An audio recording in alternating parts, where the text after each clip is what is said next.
few highlights here and there around the edges.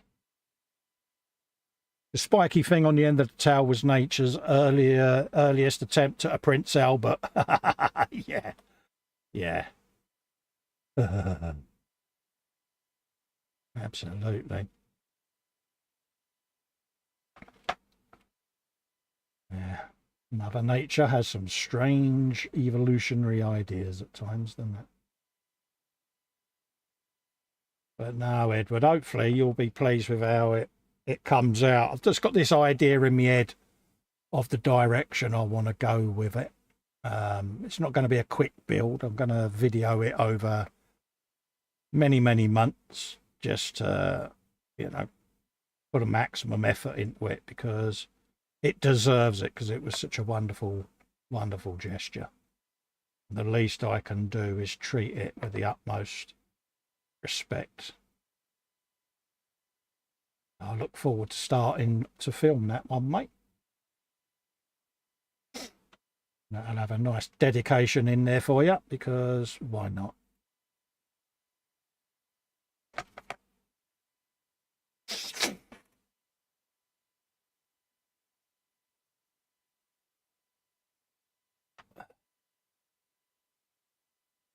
Turns out it was a loose wire connected to the starter. Tow truck driver found it, still had to charge me for showing up.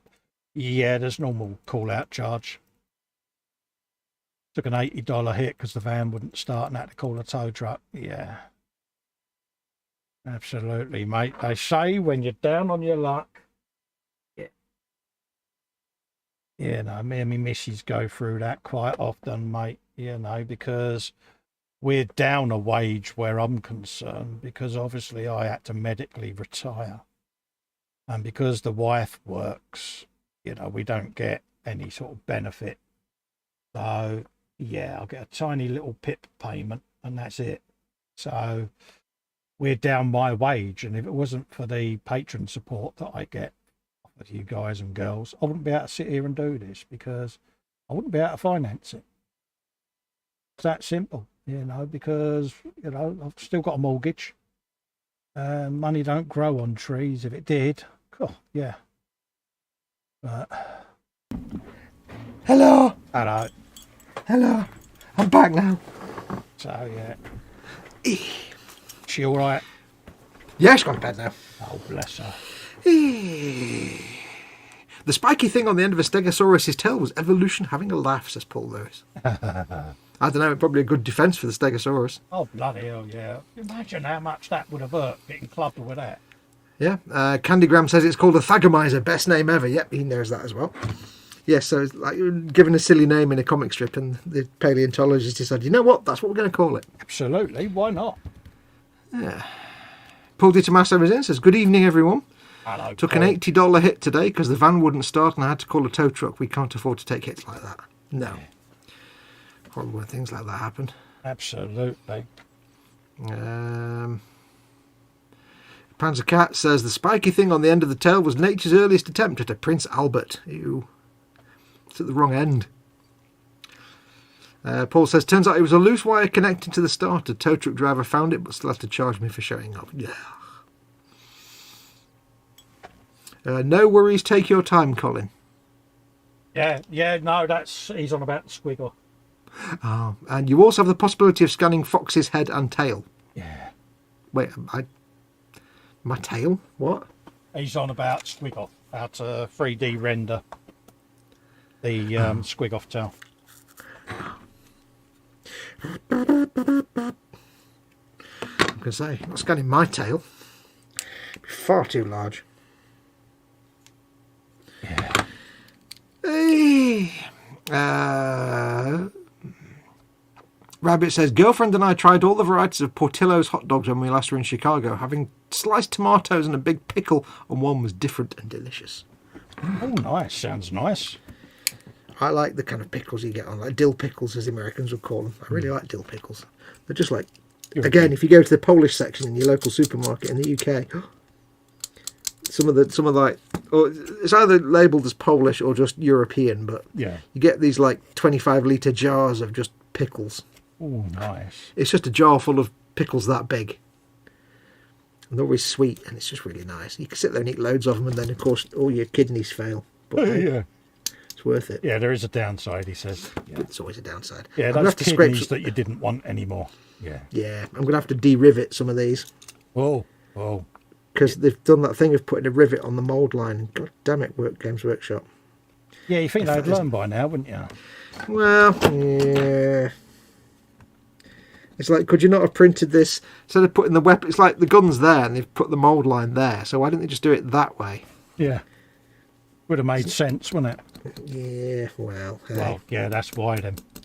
Yeah.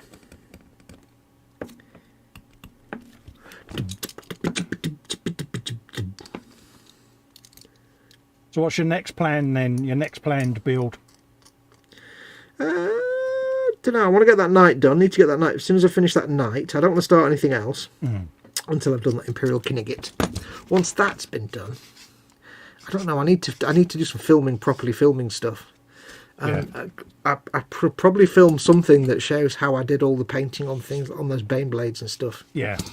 Because I've done the 2 Bane blades and that Macarius Vanquisher and not done any filming about that. And people have said, "How are you going to show how I painted it?" And I'm like, no. So maybe I should build the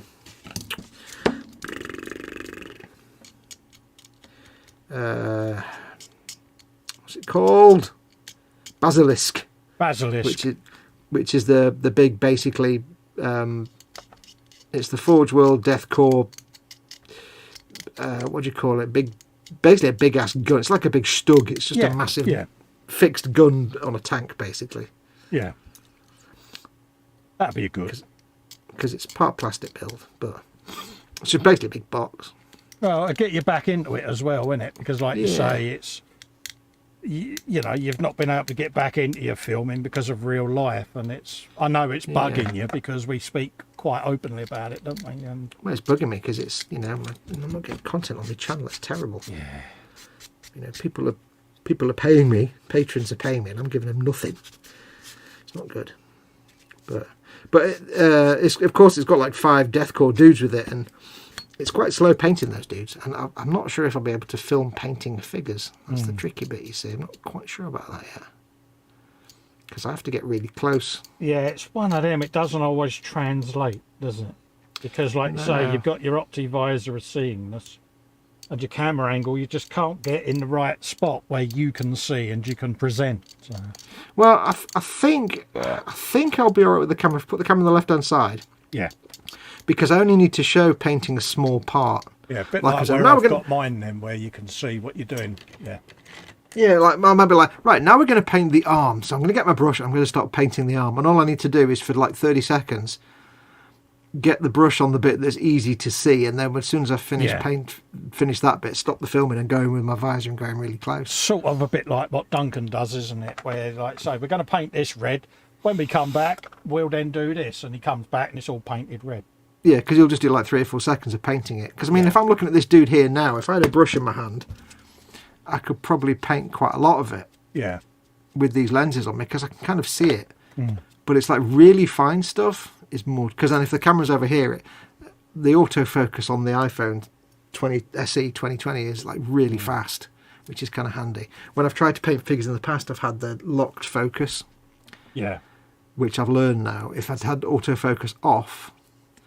have this on a base like that, and I can probably get away with that. So it's just with deathcore dudes, they're kind of small, and a lot of the detail. So painting like Space Marines or Orks, where they're quite big. Yeah. But painting a deathcore infantryman where there's quite small and the details are quite tiny, it's like... Yeah, it's quite finite detail, isn't it? Yeah, it's the kind of thing that's really probably a lot easier if you've got a cameraman. Yeah. Rog. Like Duncan and Rog, but when it's just me on my own. Yeah, that's when it gets difficult, isn't it? Yeah. Although I have quite happily realised that for the guy that comes with the Imperial Knight that I'm doing free models, a lot of the stuff on him is the same colours as on the Imperial Knight. So I don't actually have to do a lot of filming for the figure because I can say, now we're going to paint all the armour on the Knight silver. And remember, when you've done this, do the same on the figure as well. Yeah, yeah. So I can get away with not showing a lot. I've got to show his face and stuff, but Like his undersuit will be the same kind of colours as the knight, and the silver parts will be the same, so I can get away with quite a lot. That kind of works a bit better then, doesn't it? Yeah, it's like saying, now we're going to paint all the gold trim. I'm going to show you how to do it on the carapace of the knight, but remember, you have to do the same thing on the miniature figure, which I'm not going to show you because I don't have a telescope. I still have to show painting the face, but I can probably get away with it just about. Because I sit there and I think, hang on, I filmed painting the Fallout miniatures, and they're even smaller, so I did that. So I must be able to do it. Yeah, but it's what you're trying to project, isn't it? You know, Yeah. especially where you did such a beautiful job on them Bane blades. Well, thank you. I You mean, want to capture that, don't you, for the viewer? And well, I think because it's me getting back into filming that I haven't done in like 2 years properly. yeah, And it's kind of a new style of filming that I wasn't really I hadn't done much before everything fell apart. yeah, With COVID and everything else, and everything went to pot, and Mama Fox was sick. I think it's going to be safer for me to do that Banshee, the Basilisk first, yeah, because it's basically going to be the same techniques I've used on the last 3 things I've painted. yeah. So I can just concentrate on getting into the filming side of it. Yeah, err on the side of caution at first, mate, because at the end of the day, you've been out of the filming loop for a little while. Yeah, and that's the thing. And then once I've done that, then I can start saying, right, what's next? Now I can go on to something new. That's because obviously I'll have painted 4 tanks in a row. Yeah, My trick then is trying to fit in balancing between things I'm going to build and sell. yeah, And it's just going to have to come to the point where basically everything I film, I sell, I think. Yeah. Well, unless it's for my own army. yeah. But I can't afford to have a thing that I'll paint on camera, just for on camera, and then something else I'll paint off camera to sell, because that's 2 or 3 weeks worth of work I'm not filming. So Yeah, it's not going to get you anywhere, is it? no, I just need to basically get good at filming and painting at the same time, and doing good quality work that's the filmed, well, getting good enough at filming that I can do the quality of work that is sellable, if it makes sense. Yeah. Because it's kind of nice to say, here's this model, and if you want to see me painting it, here's 5 episodes about me painting it. Yeah. Like and subscribe. Yeah. So, but yes, hopefully that skirmish case should arrive in the next couple of days, and I'll be able to get that thing on eBay. Yeah, but it'll come back to you, mate. You know, it's like anything, innit? You know, it's. Yeah. I always find that the worst thing, like you say, when you've had a bit of time away, it's getting back into it. Like you say, Well, after a couple of builds, you'll be fine. I mean, I was just starting to get into the idea of this new way of filming. With the camera app and stuff when Mama Fox got sick, and it's like, so I've not really done anything after that. So I've kind of got it down pat when I'm filming other things. Yeah. So I'm quite confident that I can film now, and it'll take me literally a minute to set up the camera and stuff. Yeah. To get a good quality bit of footage, and I'm confident I can get the camera on the left-hand side, so I can try and get footage of me painting small things. Maybe even figures. My only worry at the minute is there does seem to be a limitation for some reason on my phone. If the footage is more than 10 minutes long, I have trouble then actually transferring it to computer, because for some reason, whenever I've gone over 10 minutes, the footage is suddenly just not visible on computer at all. And it's Right, yeah. So then I have to Wi-Fi it. I have to airdrop it from my phone to my iPad, and then on iPad transfer it to Google Drive, and then from Google Drive down it. I don't know why. It's just I go into Windows Explorer, I connect the phone up, bing, and it's just not there. So I don't know whether it's for some reason it just takes the phone a long time to process it and then put it into the photo, into the camera roll. I don't know, because it's a camera app, so it's there on the phone, but the footage doesn't go automatically to the camera roll. Oh, are you still using Filmic? Yeah, it's good for what I need it for. But, yeah, see, I just use the default camera app because and then I edit all the effects in Premiere. Well, I'd love to, but I need the separate exposure and white balance, because I've got the routine settings exactly right now to give me the kind of image that I need with my lighting setup. Yeah. So I know I can go turn the phone on, this setting, that setting, done. And I know all I'm going to have to do is a little bit of colour correction, and that's it. I can count on the autofocus being super fast on that particular model of iPhone. So with the Filmic app, I can have the focus unlocked, but everything else set. So it's invaluable to me, that.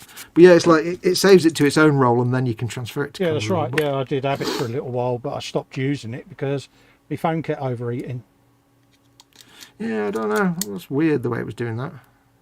What was yours? An iPhone 8 or something? It wasn't a crappy one, was it? It was a good phone. No, it was an iPhone 8, but yeah, it just didn't like it. So, mind you, though, I don't film in 10-minute intervals.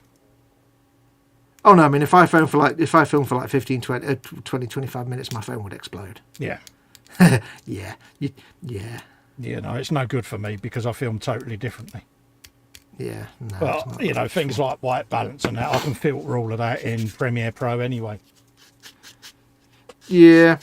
Oh no, I mean, for me, it was given that because I've got my settings exactly right, it's just a boon for me that I can have the focus unlocked. Because if you use the standard iPhone camera, your white balance and exposure and focus all lock at the same time, and you can't separate them out. It's like, oh, so annoying.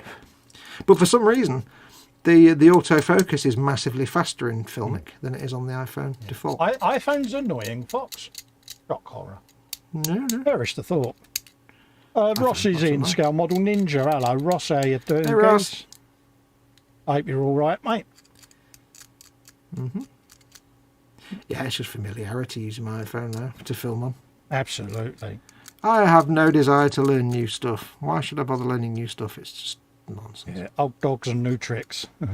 Well, the thing is like if I've got something that works, why do I need to get something else that will work? I'd spend all the time learning it when I can just use the thing that works. Absolutely, mate. It's what works for you, isn't it? Until I come across something that I can't do with my current setup, you know, then there's no reason to change it, really. Ain't broke, don't fix it. No, I mean, you know, having a proper professional camera would be nice, but then that's more work before I've even started the film roll. A bazillion squillion quid as well. Well, yeah, apart from that. But it's like, yeah, but then I've got to do more farting around before I even start filming. Whereas with this phone, I just set it up, turn it on, go film, done. But luckily, if I'm just filming little snippets like painting... That's it, my phone just goes on the boom arm. Switch it on, film, switch it off. Yeah, you do it a different way to me. You do it with the long sections. With me, it's like... when I'm filming an actual paint job, I don't need to worry about... That's the funny thing. When I'm filming like painting and stuff, I don't worry about it being a long clip that won't render across the computer because they're only going to be 30, 40 seconds long anyway, or a minute at the most. It's only when I'm doing a piece to camera like a part work or a mystery package time, I have to watch it not go over 10 minutes. Yeah. But yeah, for filming, I'm only doing like minute long sections, so...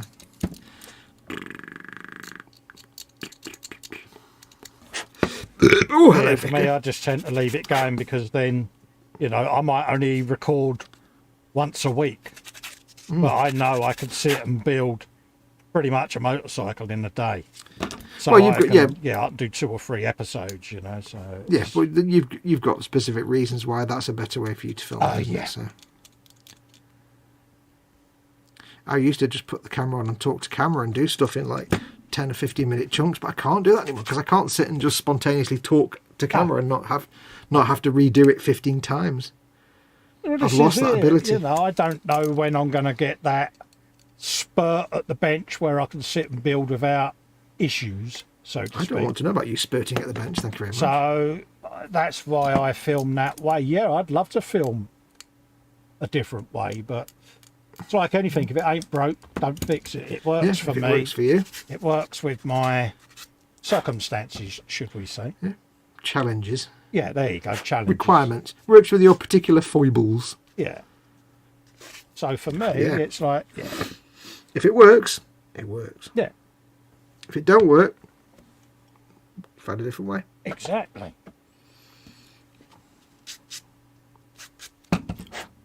And yeah, at the end of the day, you know, we still manage to get content. Well, I haven't for a while, but... No, most of my content's been for e-models, but yeah, I've got some plans to get some more done, so you can have a bit of that. And then at some point we've got a stomper to build as a buddy build. Yeah, we got the buddy build on the stomper, mate. Don't know how you want to do that. I don't know if it's a big enough build that will take long enough to do as a live stream. I don't know. I can't imagine it'll be a long drawn out build. I don't know, mate. It's whichever way you want to do it. Ain't no odds to me. You know me, mate. I don't know you. Who are you? Where am I? What is this place? What's going on? I don't understand anything. Easily pleased, mate. But yeah, Well, we've I know got the good old stomper build. Looking forward to that. Right. Mental note for Fox now. Don't knock your rivets over. Like you did last week. Yeah, you don't want to be doing that. You mean like I did last week? Dink. Oh. We get like.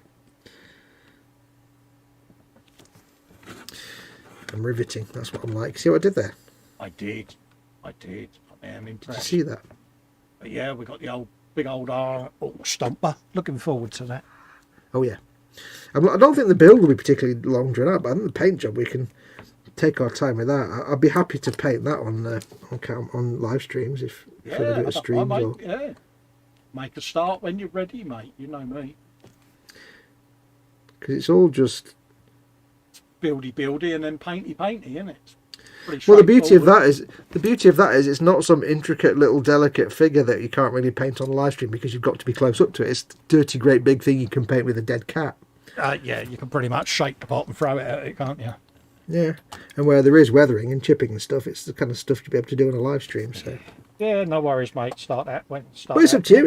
It's entirely up to you. We could do it as a videos or. Nah, mine's right above my head. Well, I'm going to be doing the wild lick as a video, aren't I? So.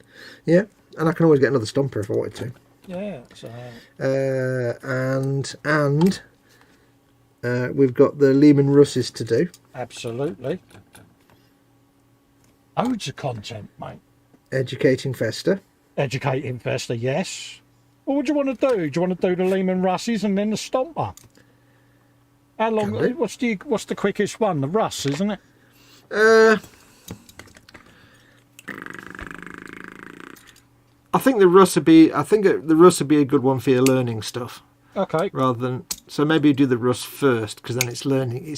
It's me showing you how I do stuff, and then when it comes to the Stomper, you can use those methods or your own methods. Use some of them techniques in anger on the Stomper, then, can't we? Yeah. Or at least if then I do something on the Stomper and you say, "Oh, how did you do that?" I'll be like, "Oh, it's how I showed you." Oh, right, okay. Yeah. You know, wouldn't you? I don't know. It's up to you. Yeah. Okay. We'll start that. We could always get this. Why don't we for live stream content then? Build the Stomper and build the Lehman Russ. Mm-hmm. And then once we've got both of those built, we can do the. Do you want to do the Educating Festa as a video series? How do you want to do it? What's easiest for you?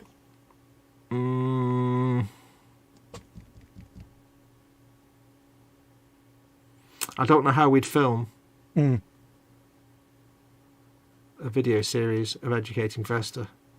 Do it live then, mate. Because however we do it, we'd end up doing it through StreamYard anyway. Yeah. So it's not like it's going to be 1080p high resolution quality or anything. Yeah, because what I can do is I can have my iPhone on a boomer and filming it, and then we could have footage anyway, and just send that out across both channels. This is true. There's more than one way to skin a cat. This is true. I wouldn't want to skin a cat. Cats are cool. But unless it's shit on the carpet. yeah. Ross is doing good. Well, managed to finish an house refurbishment, so he's going to be able to sort out a few bills. Good man. And he starts a new job on Monday. Good man. Awesome. Yeah. Sorry, mate. Go on. I was saying, well, I reckon then we just the Stomper and the Lehman Russ. That's a good few weeks of live stream content. It was just getting them built. Yeah. Because there's no point whether we film the Lehman Russ and stuff or not. There's no point actually filming the building part. Nobody cares about that. No, that's so right. we can just get that and the Stomper built over the course of a few weeks, and then once we've got them both built, we can decide what we want to do. Yeah. Whether you want to paint the Lehman Russ first as a because that's the test pig. The good thing is once you've done that, you can strip it down in a box dead easily, and it's a test pig then. Comes a test mule, doesn't it? Yeah, because it fits inside a sandwich box that you can fill up with Dettol. And then the Stomper can be right. Let's test these learnings out. So yeah, the Lehman Russ is conveniently big enough, small enough to go into a takeaway tub. Yeah, full of Dettol. A big takeaway tub, not a small takeaway tub. Yeah, no, I've got a big parts washer, haven't I, that I have all my... Oh, yeah? I don't want to know about your parts being washed, thank you. Keep your parts to yourself, you filthy, dirty little bugger. I noticed you used the cotton bud to clean your ears out when I said it, though. I did nothing. But yeah, we'll do that. And we've still got the grot tanks. Oh, yeah, the cutie grot tanks. Oh, how sexy are they? Yeah. But again, I think that'll be a we've built them off camera, I think, before. Yeah, because they're resin, aren't they? And it's sanding resin on the live stream. We will want to have our respirators on for that, folks, because yeah. I mean, some of the things like the little deathcore figures and stuff that I've got, that's not really so bad, because if there is a little bit of sanding, it's absolutely minimal. I can put a paper mask on. Yeah. But for the vehicles and stuff where there might be full-on sanding and you might have to sand a thing down to make it fit. Well, I've got the Ork Trukk. I'll film the building of that and probably the assembling of the grot tank. Yeah. And then we can paint them live if need be. So there's loads of content where we can... where we can do that going forward. It's gone off now, isn't it? Yeah. But, yeah, I was just breaking the... No, I didn't know whether it had gone off, because you know what my hearing's like. Oh, yeah. The only way I know it's going is I feel my wrist vibrate. But, conveniently, my Lehman Russ is above my head and so's the Stomper, so... Well, my stuff's in the spare room, my stash room. Oh, the warhammer stash. Warhammer stash! Got a box full of Forge World. Oh, mate. Oh. Yeah, but what for? I've got that big ass ork as well. I've got to strip him down and repaint him, and I've got that Space Marine still up there as well. I've got my Space Marine. That's a point. And I've got a whole mess of stuff I need to paint. Jesus Christ! I've got like a Land Raider. Yeah. I've got all kinds. I've got all my Space Wolves to paint. Yeah, I've still got all them dudes. Don't forget in me what's his name box. Me projects box. Yeah. You've got your billions of orcs. Gosh, loads to do, mate. Well, that could be live stream content, just both of us sitting there painting orcs for weeks and weeks and weeks. And I've got all my... Don't forget, I've got the same box set. Yeah, exactly. So I'll be selling mine. Yeah, I'll have to reach that decision at some point, no doubt, because room will be running out. I mean, I'll get to the point where I'll know. I mean, hopefully I'll get to the point where whenever I need a project, I'll be like, right, the next project, I'll buy it, I'll film it, I'll sell it. Yeah, I mean, I like these. I've thoroughly enjoyed doing them, but I would happily go out and buy another one of these, build it, paint it, and sell it, because that's live stream content, then, isn't it? Mm-hmm. Although I've already done one, the next one would be bought, and that basically gets that monkey off me back where I've never done it. So yeah. I mean, the tricky thing for me is, and once I've got back into the making content thing, the tricky thing for me is if I'm building and painting something just for sale and I'm not filming it, that's me not making content. Yeah.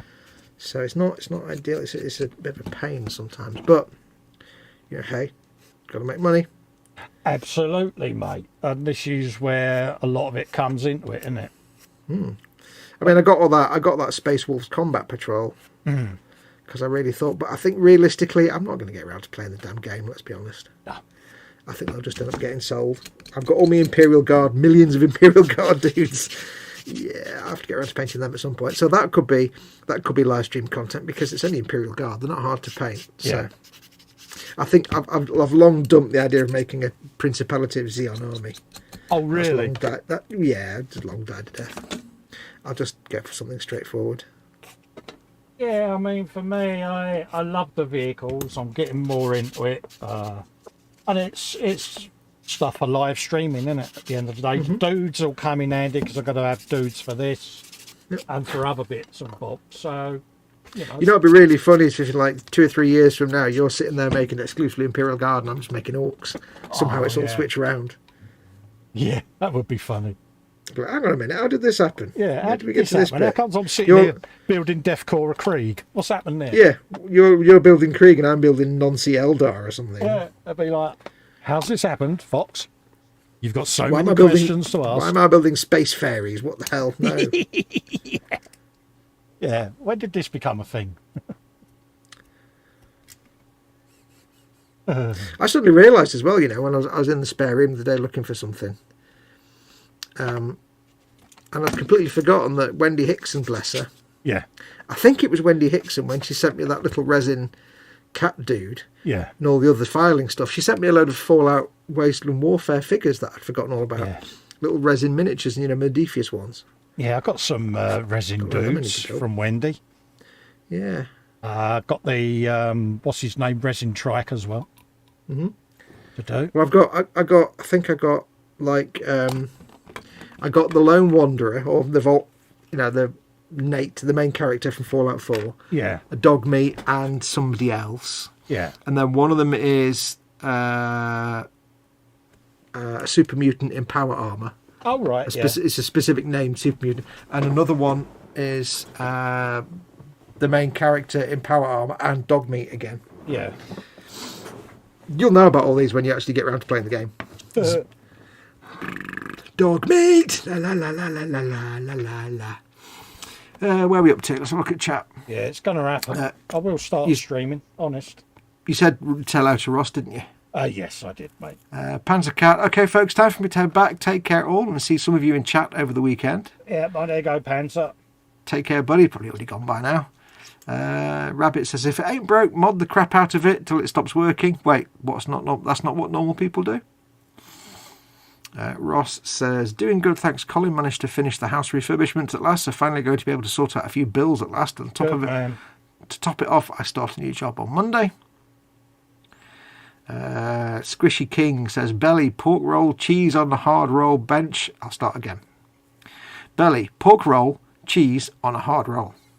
So it's pork roll and cheese on a hard roll. I got confused by the rolls. Bench is Alarielle the Everqueen. Ooh, that's nice. I don't know if you'll know by name what she is, Cole, but you might have seen the model. It's the naked lady on top of an enormous stag beetle. Oh, right. Yeah, yeah. That's an absolutely fantastic looking kit.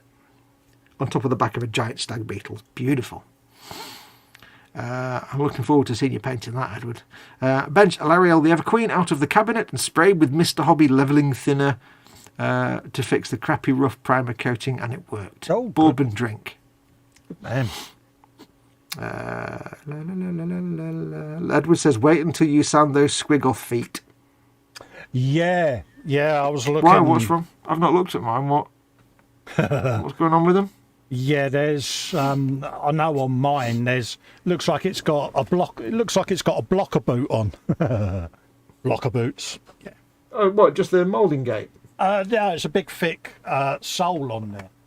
Oh right, I see. Like it's been glued to a base and then somebody's cut round the base to get it off the base. Yeah, I'll see whether I can get me squig off out. It's only in the cupboard, just along that.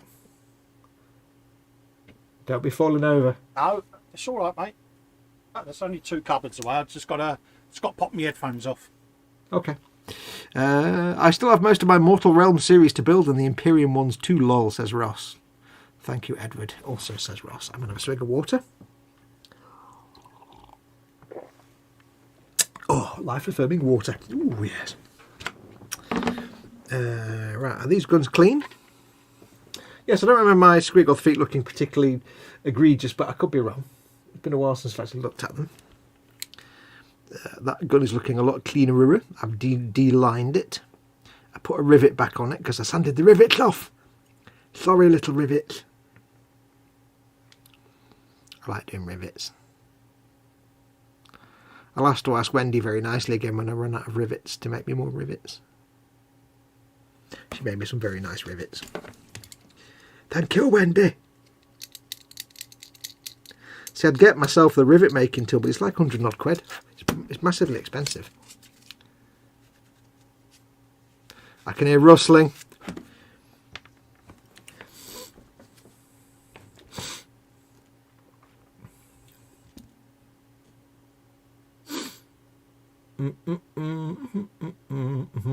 Oh.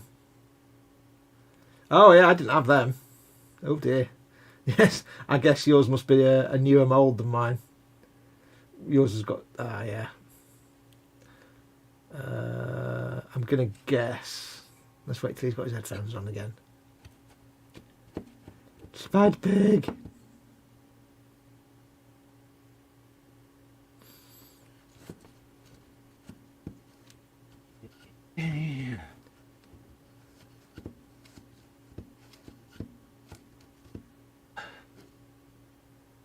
And we're back. And you're back. Oh dear. Right. Just... Yeah, so you've got quite a bit of fitness. Right. I don't think I got any. I don't think I had that on mine. So you got that. It's like a big disc that goes around its foot. Same with that one. Yeah. I think mine, I'm guessing yours might have been a new mold, or that one might have been on a new mold with different key points, because mine didn't have those key points on the feet. And then you got the same there, quite a raised surface that goes all the way round. And same on that. Well, I mean, to be honest... But so she's going on a base anyway, or he's going on a base. If it's going to go on a base, and it's a massive creature, so it would sink into the ground a bit, so you could kind of get away with it by having the ground texture come up a little bit. Yeah. So it's not that... I mean, getting the key block off that other foot might be a bit of an arse.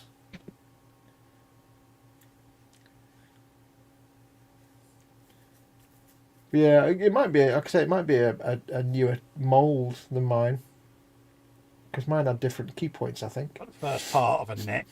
Oh. We've got armour. Oh. Just being overly cautious because I haven't cured the resin yet, so I shall just go and wash my hands. Yeah, go wash your hands. Right, mate. Yours have it too, Fox. Sorry, did it? Have I totally not remembered? I can't remember. I'm clearly not remembering mine very well. But I suppose it's not that. At least it's with resin. It's not too bad. At least it's a lot more scrapable and cuttable than rock hard plastic. It's a bit more forgiving when you're cutting it down, I suppose, than solid plastic. It's still a pain in the bum having to clean it up. But with the feet on the ground, and like Colin says, it's going to be on a base anyway. And given that it's such a big monster, you could theoretically build the texture on the base up around the feet, because to suggest it's sinking in a bit, especially if you're building it on a muddy texture. You go. Yeah, sorry, mate. You were saying? No, that's right. Edward says yours have it too, Fox. I saw it. I could be misremembering on mine. It might have them big blocks. I can't remember. But I was just saying, at least resin's not too bad to carve and scrape away. It's quite forgiving for sculpting. That's right. You know, I've got various different chains and that arriving, and got bigger links coming, so there's going to be chainage and all kinds of gubbins. I couldn't figure out looking at mine. You won't be able to see it necessarily in your head, but on the actual squig off head, yes, there's like the chains go down to the corner of the mouth. Oh right, yeah, mine goes in the ears on the head that I've got. Oh, does it? Yeah. Well, on the one I've got, it's got like you've got the mouth, and in the corner of the mouth, like where there'd be a bit, there's two links of the chain moulded in. Yeah. And there's no way to drill through those things. I'm not quite sure how the chain's supposed to attach on there. I would have thought that if you get chain, you would snip a link, splay it open, and then just... Well, the chain that's moulded, the link that's moulded into the face is actually it's on the surface like that. Yeah. So you can't. So I mean, it might just be a case of pop a little tiny magnet in there. And as for the tail, I've only got a wee bit of tail to make, and I can easily replicate these shapes. Oh, so that's no hardship really. So, but there's going to be mechanicalness going on. Oh yeah. There. I mean, thankfully, it's only a little tiny stubby tail on those things anyway. So. Yeah. Originally, yeah. Yeah, this is me you're talking to. But that's the beauty of it. I mean, you've got all the armour on the tail, so you can get creative. Absolutely. Replicating these scale patterns is going to be pretty straightforward because I've got enough of a reference here. So So yeah, I'm really up for the challenge. It's making a nice harder that will go, yeah. But Well, like I say, me. Don't forget with the tail, you know, you can cover any fleshy bits up if you can't get the skin text, you cover it in armour. Don't really matter. Absolutely, you know, there's more than one way.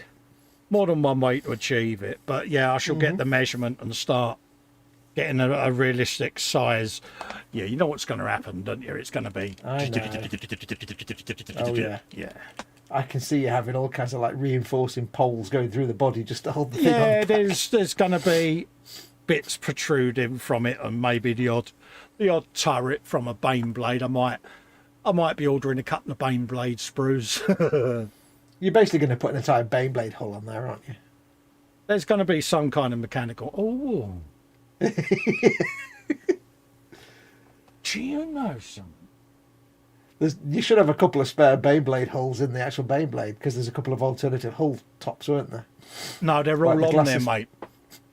What, all of them? Like the top plate, the glasses plate and stuff? Yeah, they're all on the Baneblade, mate. I'd had nothing Wow. left in that box. Really? Ah, okay. Yeah, that's why it's got three rows of guns on it, mate.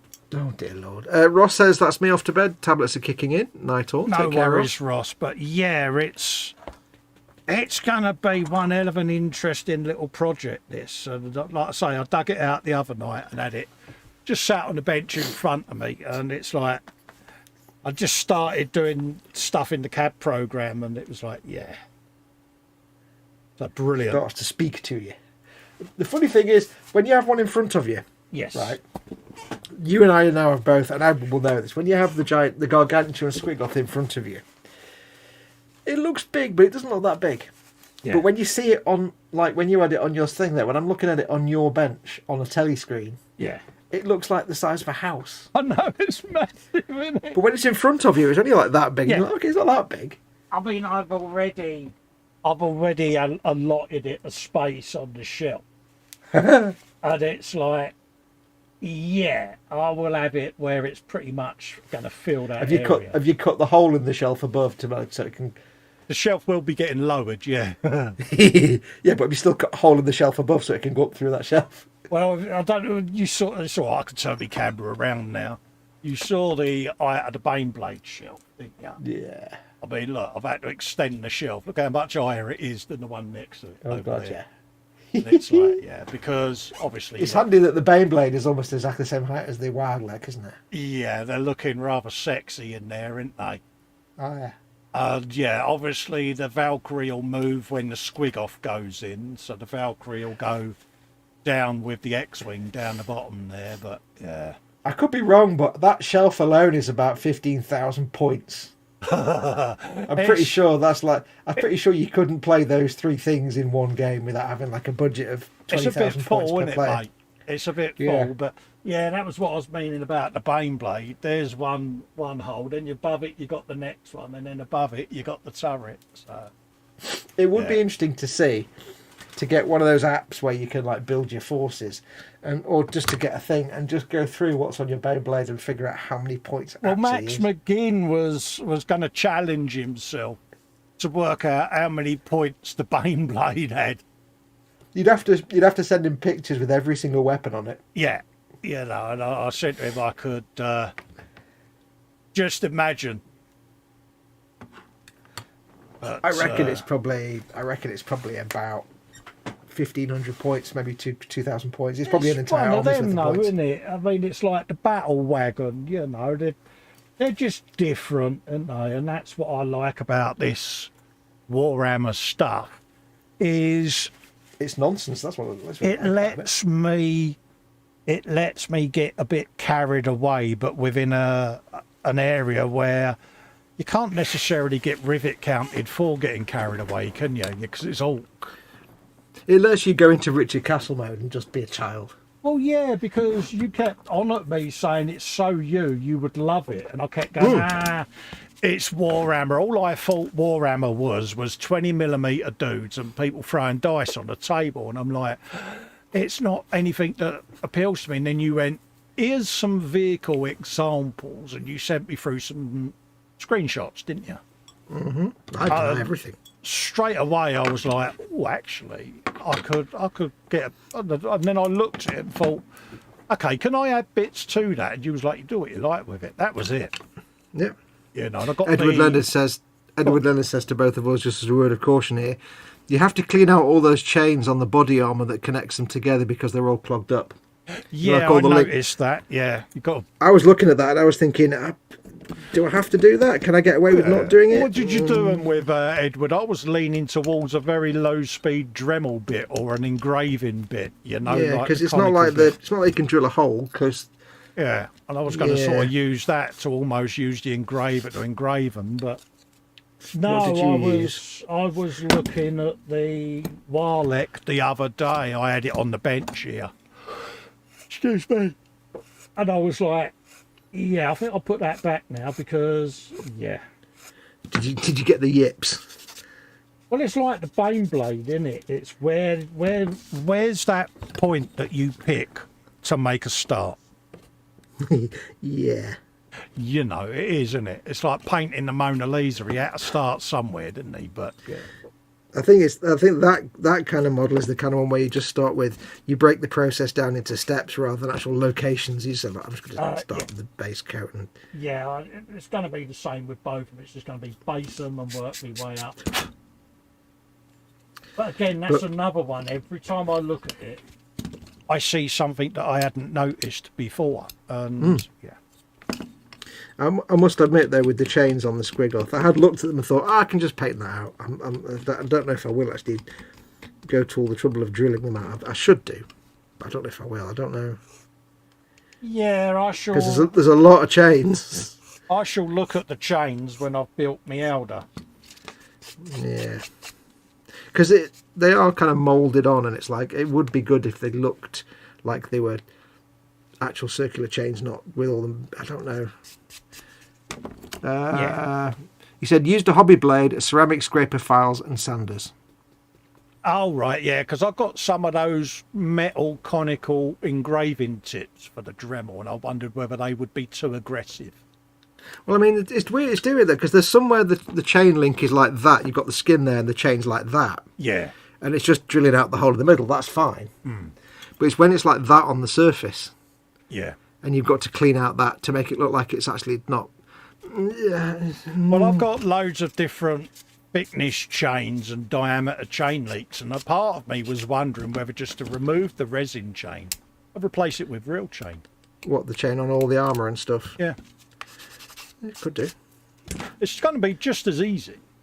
But you still have to somehow make it look like it was going into behind the armour and through the hole.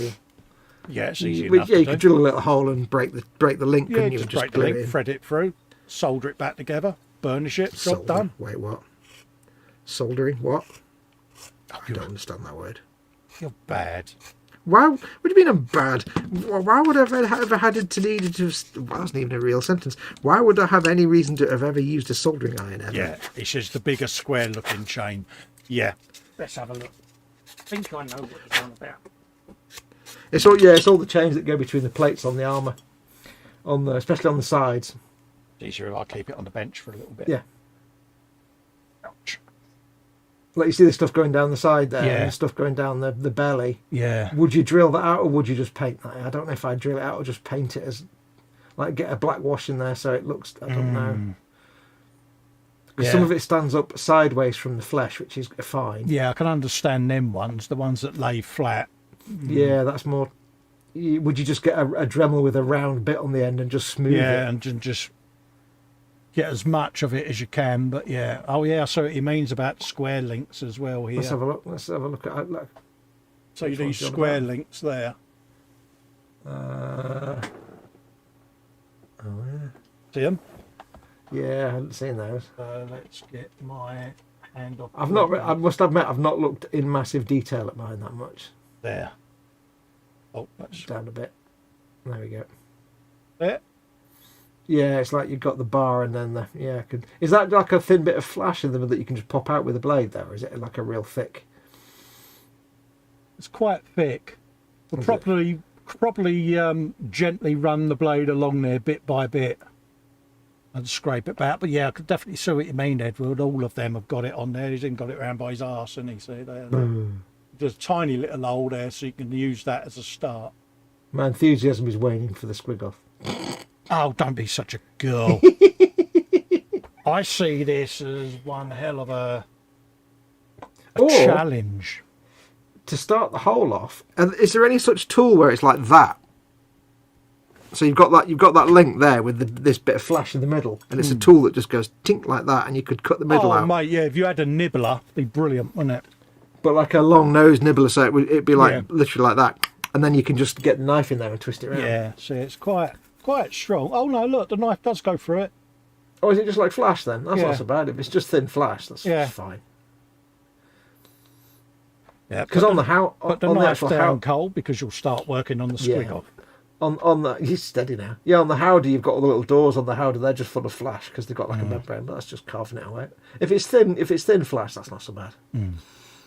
But yeah, if the chain is the round chains, I don't know about doing anything with them. We're just painting them. Mind you, I think some of them with a really fresh, nice new scalpel blade, you might be able to run a blade through some of them.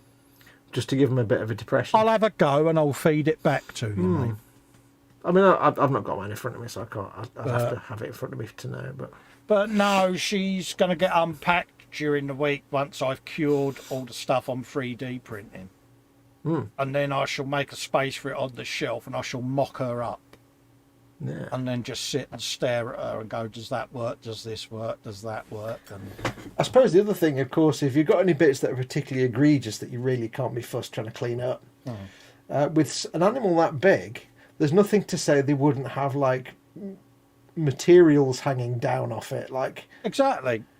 But you know, like you get the banthas in Star Wars where they have like the material coming down the back. You'd absolutely, have, like, it's a drapes bit like of cloths and stuff. Jousting ponies, wasn't it, and horses? They always had like a cover and then the armour on top of it, so you could always have some kind of bits of raggy. Oh yeah, because you could have them on there and that would cover some stuff up. Or you could have all kinds of things on there. For me, my thing, like I say, I'll make a tail, get that started. I've got some coat hanger wire, and so I can drill in and mount. You've got to drill a hole in its butt, haven't you? Yeah, I've got. I was desperately trying to get away from having to say that, but yeah. Are you going to give it, because it is missing one particular body part? I am going to be inserting my rod in its No, because it has got one body part, but it's got two other body parts that go with that body part that it doesn't seem to have. Hasn't got a set of nads. I might make it a little. Yeah. I might make it a little set of nads. Yeah, because it's got a wedge, so you may as well just give it the. I know it's meat and two veg. I'm really worried about having to put the optivisor on to paint that bad boy. I'll just suck it up. No. I think it's more. I think the vein down the side of its belly is more gross than the wedge. Yeah, it's a bit, isn't it? Yeah. But it does surprise me they actually gave it a wedge. That's just so bizarre. It's brilliant, though, isn't it? Why not? Why wouldn't it have? Because they've never put a wedge on it. They've not put a wedge on anything else. It's weird. It's just weird that they've gone to all that detail. They don't even put wedges on the Deathcore horses. It's such a beautiful. I can understand, and a lot of people say Forge World stuff is expensive because it's resin and small run. When you sit there with one in front of you, you kind of get it, don't you? Yeah. It's weird. When you see something like that and you realise, it's not just popped out of a mould with no effort. It's somebody has to manually make a mould and then it's spun round really fast, and they have to probably throw a lot of them away because they didn't work properly. And they probably don't sell that many of them. So they're going to charge more. I can imagine their rejects, a lot of this is phenomenal. But see, I would quite happily ring them up and say, have you got a reject tail that you can't sell? I'll have it, because it's perfect. But yeah, it's more. I mean, it's the thing. Like, if it was plastic, it wouldn't be that expensive because they'd make like 1,000, 1 million of them, and they'd sell them. But because it's resin, they can only make like 500 or 1,000. They're going to charge more to get the money back. So people that complain about the cost of resin kits are like the people that complain about the cost of expensive sports cars. Just don't buy an expensive sports car. But no, I certainly think that is going to look. I've got to remember when I pick it up not to put my finger on its wedge. It feels wrong. You'll put your finger on its wedge. It feels wrong. You'll still put your finger on it because it feels wrong, but deep down you'll be like, feels wrong, but also feels right. You sit there, don't you, and you go, I just touched a squid switch. You got to paint it yet? I know. Yeah, but you'll be like, it feels wrong, but on another level it feels kind of right. Paul says I like it. He said it probably looked better with an head. Just saying, I may have the head printing on the resin printer as you speak, mate. Because because that's how Festa do. But yeah, I'm really. You want to see my picture, don't you? Again, dude. I know you do. I beg your pardon. You want to see my workings, don't you? I beg your pardon. I'll see. Every time you explain it more, it gets worse. I'll get the render up in a minute as well of his head if you want, so you can see what I've done with an head. Oh yeah. There you go. That's the renderings. Hang on, I'm just gluing something. Oh, I glued these two halves of this gun together, and then now I've put the barrel in there. It pushed the two halves apart, even though I've just ended up cleaning up the joint. Look at that. Yeah, there might be some towers and big gunnage and bits and bobs. That's going to be mint. So, yeah, you know. What are you going to do for the driver? I'm making up something similar to this. Yeah. Sitting, and I've actually bought an STL Ork driver figure. Oh, cool. So Has he got what the same as the actual Squigoth one, or just one that fits? One that fits, yeah. It's as near as damn it. I can modify it to suit my requirement. But at the end of the day, if he hasn't got the two things in his hand, you can just wrap the chains around his hand as if he's just got the chains in his hand, can't you? Absolutely. Let's see where I can find it. I'm just going to glue the other gun in, so give me a second. I may be temporarily distracted while I attach my parts. Here, matron. Oh, are you playing with your parts again, mate? Yes. Oh, I'm dropping my bits. Oh dear, he's got his. Have you flopped your bits on the table? I might have dropped my bits on the floor. I'm trying to put this gun in without popping off the rivets that I put on, but I've also got to get it lined up straight, which is the challenge because it's quite a tight fit. Yeah, I'll just see whether I can load his head on the 3D print software. Let's just see what I'm up to. I know you're Turn keen. round. I know you're keen to see it. Let's have a look. Yeah, today if possible. There we go.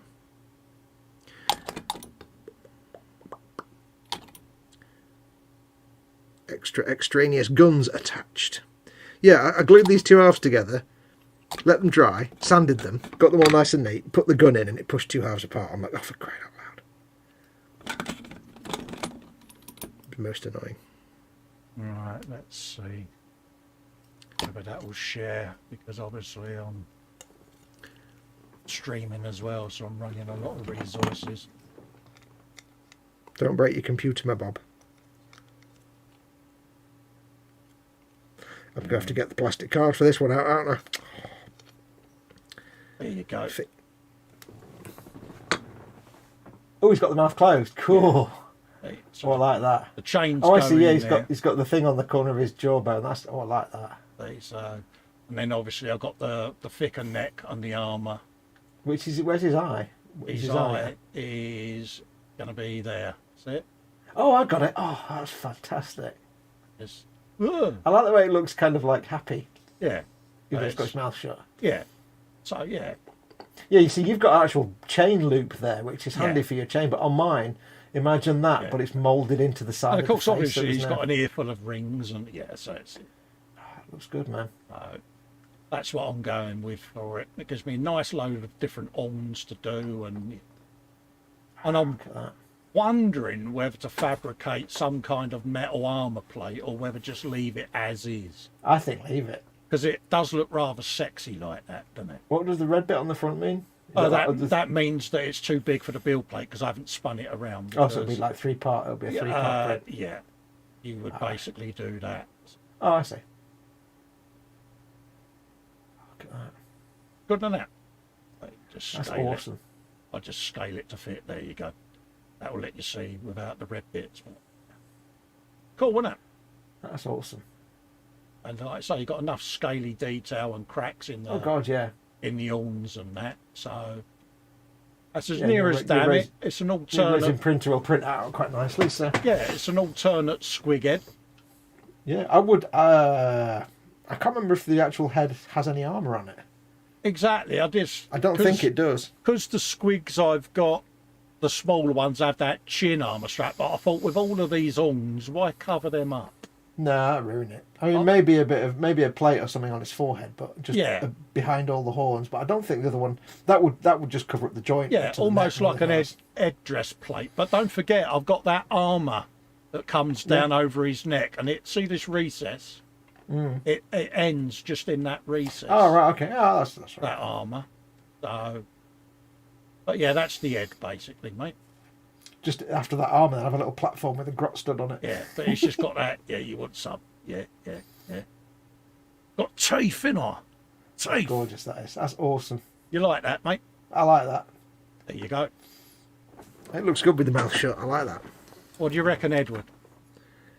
Does it meet with the Edward Leonard seal of approval? I think it probably does.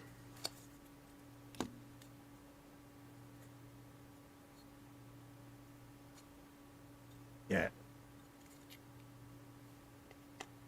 There you go. We have to get the plastic card out. God damn it. Yeah, Edward's going, yeah, I think that's the same one that I found. Yeah, once I found it, I was like, yeah, I like that. I just made a few little tweaks on the neck and the armour. Oh, yeah. You're like, I'll be having that. Thank you very much. Absolutely, mate.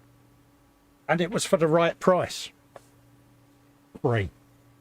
That is always the best price. If I remember rightly. CH is up. I can hear the shower going earlier. Yeah, Nash just make herself a brew, bless her. Making a brew, making a brew, making a brew. Boom. Making a brew. Boom. Hello, Mama Fox. Hello.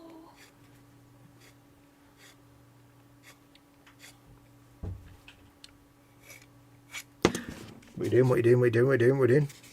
Just have a swig of tea, mate. Ooh, swig of tea. Paul says the head looks cold. Yeah, I'm looking forward to it, mate. Like I say, I'm going to sculpt the tail myself. So get that all done. And Gentlemen, sculpt your own tails. do some measurements during the week, and I'll do a filament test print on the Howder just to see whether I'm happy with it before I then print it all in resin. That's what I tend to do if I'm proofing something. I do a quick dry print in run. filament plastic, and I not do all me. That works, that don't work, and then send it to print in resin then. Rapid prototyping. Absolutely. That's what filament printers are good for, isn't it? Rapid Oh prototyping yeah, they're type brilliant, stuff. mate. It works a treat for me. I'd be lost without. You can have a spider pig for your trouble. Spider pig, like and subscribe. Right, let's get on and do a bit. But yeah, that'll look all right then, Edward. So I want to do it justice, mate, because, you know. I think anybody that says that wouldn't look alright is clearly simple. No, but It he looks was fantastic. good enough to ship it over to No, me. no. And, yeah. You know what I mean? Is nobody would say that doesn't look right because everybody knows that's awesome. This looks seriously sketchy, doesn't it? Yeah. Yeah, you've got the advantage that your chain actually has a thing you can put the chain through. Let's say mine is moulded to the surface like that, so I can see what I might have to do is drill out the hole a little bit and put a little tiny magnet in there or something, Of course, yeah. I've got and then have a pictures, magnet yeah. on the end of the chain so it can just it won't look like the chain's actually attached though. That's any shame, but it'll just look like it's part of the. That's right. You bit. sent me all the pictures, didn't you? Let's have a Yeah. look at the squig. If you have a look at you won't really see it on the photograph; it's too small, really. But I can drill a little hole, put a magnet in, and the magnet will look like. Yeah, I can see exactly what you mean. Yeah, the magnet will look like part of the bit, perhaps, rather than part of the chain. But that's fine. And then it doesn't matter if the magnet's not painted. Yeah. And it also means I can take the chain off. Still looks as angry as I. Don't forget though, you have got big ass tusks coming out the bottom. So I'm sorry, I was just facing that way. Sorry, what? don't forget, you have got big ass tusks coming out the bottom of yours as well, isn't you? So, Oh yeah, I know. I don't know if I'd ever sell it though, because I don't think I'd be able to ship it anywhere. it's one of those, isn't it? When they're built, would you once you've built that and you've painted it, would you really want to part with that? I mean, that's up there with the Space 1999 Eagle, isn't it? It's one of those. It's Well, a growl kit, isn't it? Yeah, but then seeing how some of them are going for like 2 or 3 grand painted, I'm like, yeah, I'd sell it. But Wow. I suppose Really? it's the actual. Someone would pay that? Yeah, well, it's like it's Damn. you know, 300 or 400 quid worth of kit, and then it's however many hours on top. Don't forget, I sold my Baneblade for like 800 quid. So Yeah. Or one of my Baneblades. So yeah, people pay. People Oh, do pay. bless you. That means a lot, that does, Edward. Wow.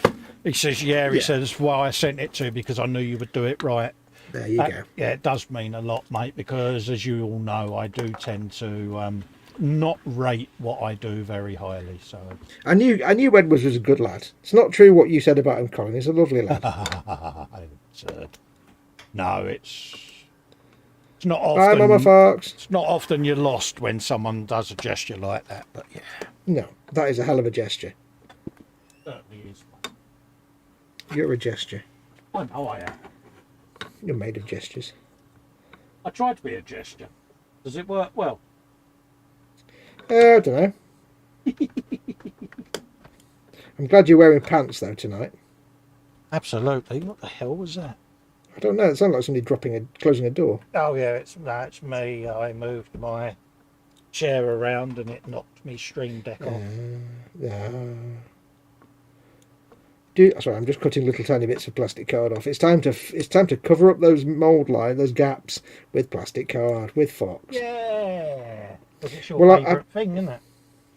Well, the only reason it's frustrating at the moment is because I cleaned up the gaps quite nicely on these 2 parts. Yeah. Beautifully. You'd never know they were 2 separate parts. They jammed the machine gun in and it split them apart. And I'm like, oh, for crap. Not really. It pushed them back apart again. I'm like, oh. So I've got to go and glue them all back on again now. Gosh darn it.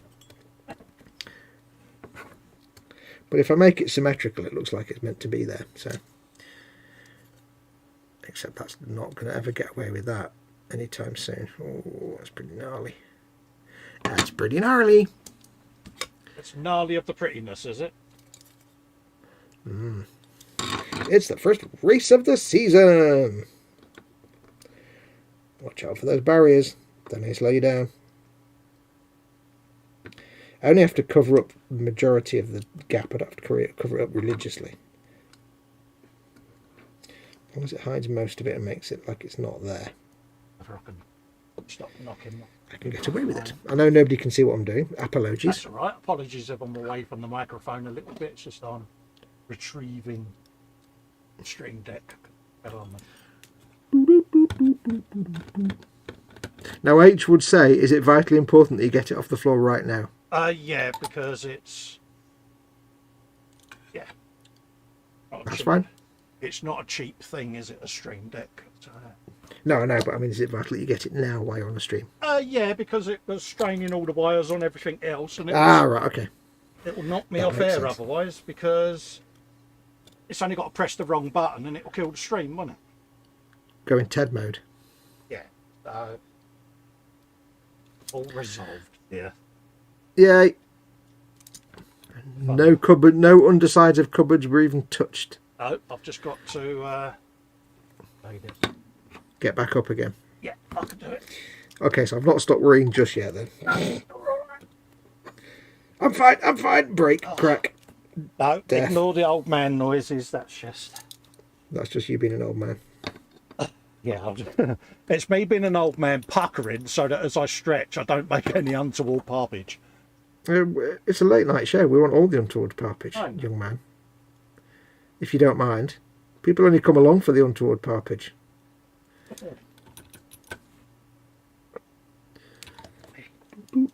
Right, we're upright. We're in the chair. We're safe Yay. again. I wouldn't go that far, but yes. Right. I can't actually remember what I was doing. Oh yeah, I was looking for some paint.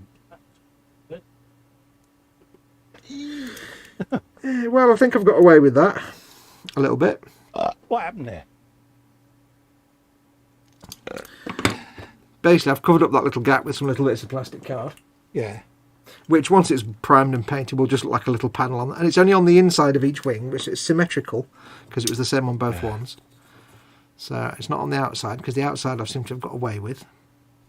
So there we go. Happy times. Everything's brilliant. He's saying, I wish you had lived round the corner so I could drop it off to you. Bless you. Yeah. Where's Edward? Where is Edward? I think he's stateside, mate. Oh, I was going to say how much it cost him to ship it, because obviously if I ever sold mine, I'd have to pay to ship it. I said to him I'd split it down the middle with him because, you know, it's an expense, isn't it? Yeah.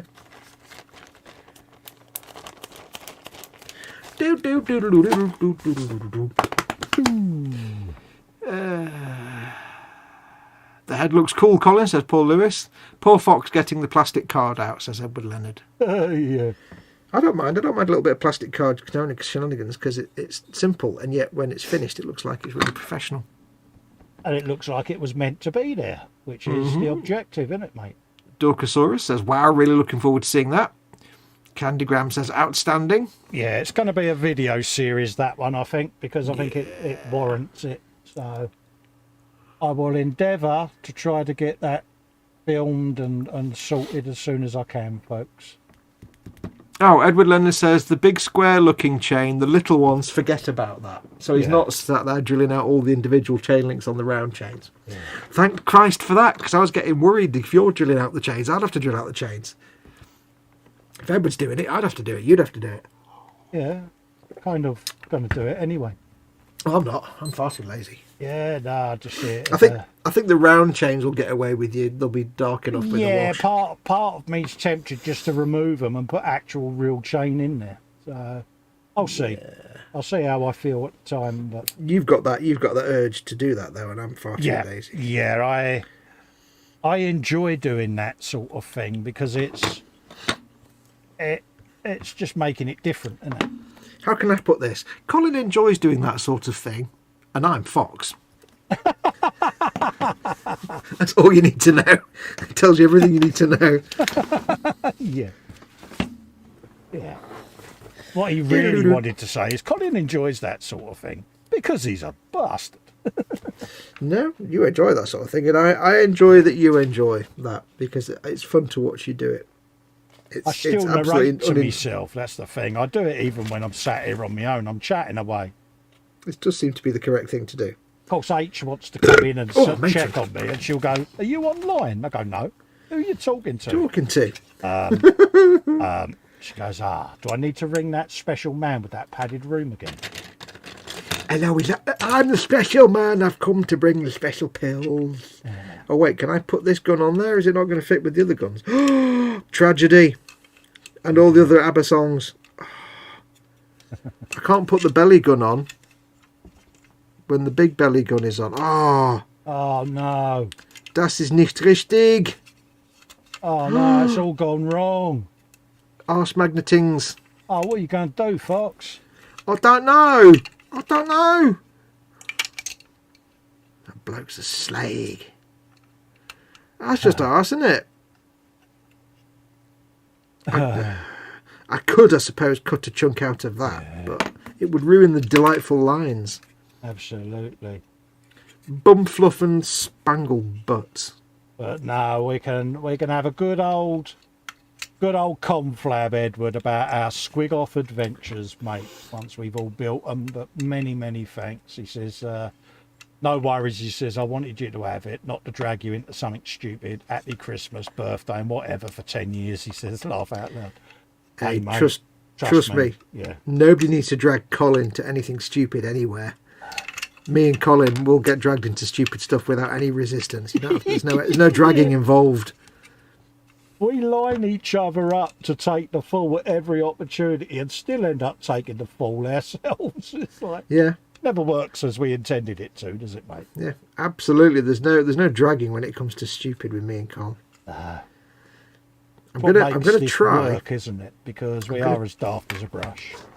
I'm getting. Do you know what I'm doing? Go on, tell me. I want to know. I'm doing some modding. No. I'm going to see if I cut a piece of this fairing away. It'll ruin the lines, but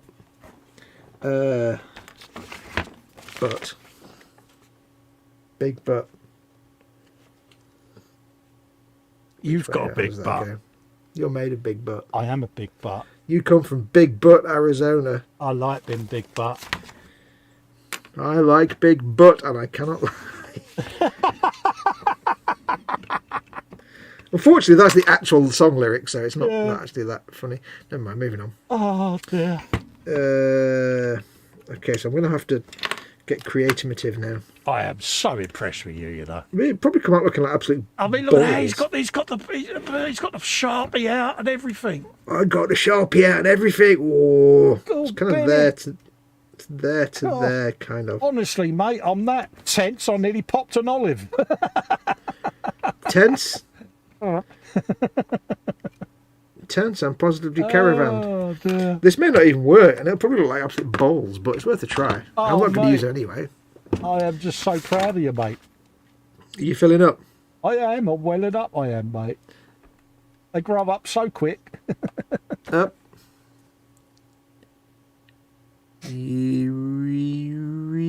Yep. Oh, ooh. Oh, he says, oh. Difficulty now is getting the thing out because I can't use the nippers because it'll bend the plastic, the other bits of plastic. I can't use my god hands because that'll break my god hands. Yeah. I can only carve it down slowly. I've made 2 little incisions. Oh, I'm impressed. Incisioni. I'm so glad, you know, that you never made that choice to become a surgeon. Oh, Could God, you yeah. imagine the state of some of the patients coming out the hospitals up north? Well, I had a good reason not to. I look stupid with the do-rag on my head, so Yeah. I need a nibbler. That's what I need. That's the only reason he didn't want to do it, is because he stuck a do-rag on his head and realised. I was like, yeah, it ain't working. Yeah, I'm it's not feeling it. Yeah, it's not. Yeah. Also, I'm not that keen on. I really can't stand Beethoven. Nah.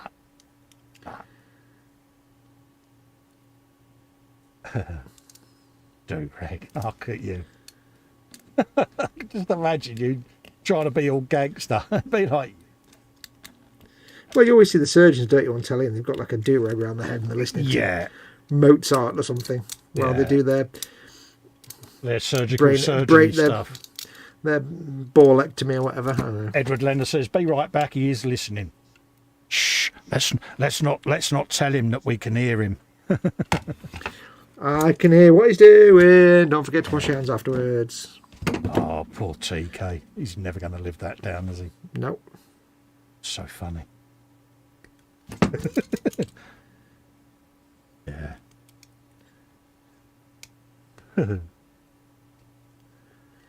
This might just work. You crazy kids, this might just work. I might just pull it. I might not. He's heard round and says his bulldog Lulu's looking at me like I'm drunk or something. Yeah. How many of Who them said that? beers are left, Edward? Come on, fess Oh. up. Tell us all.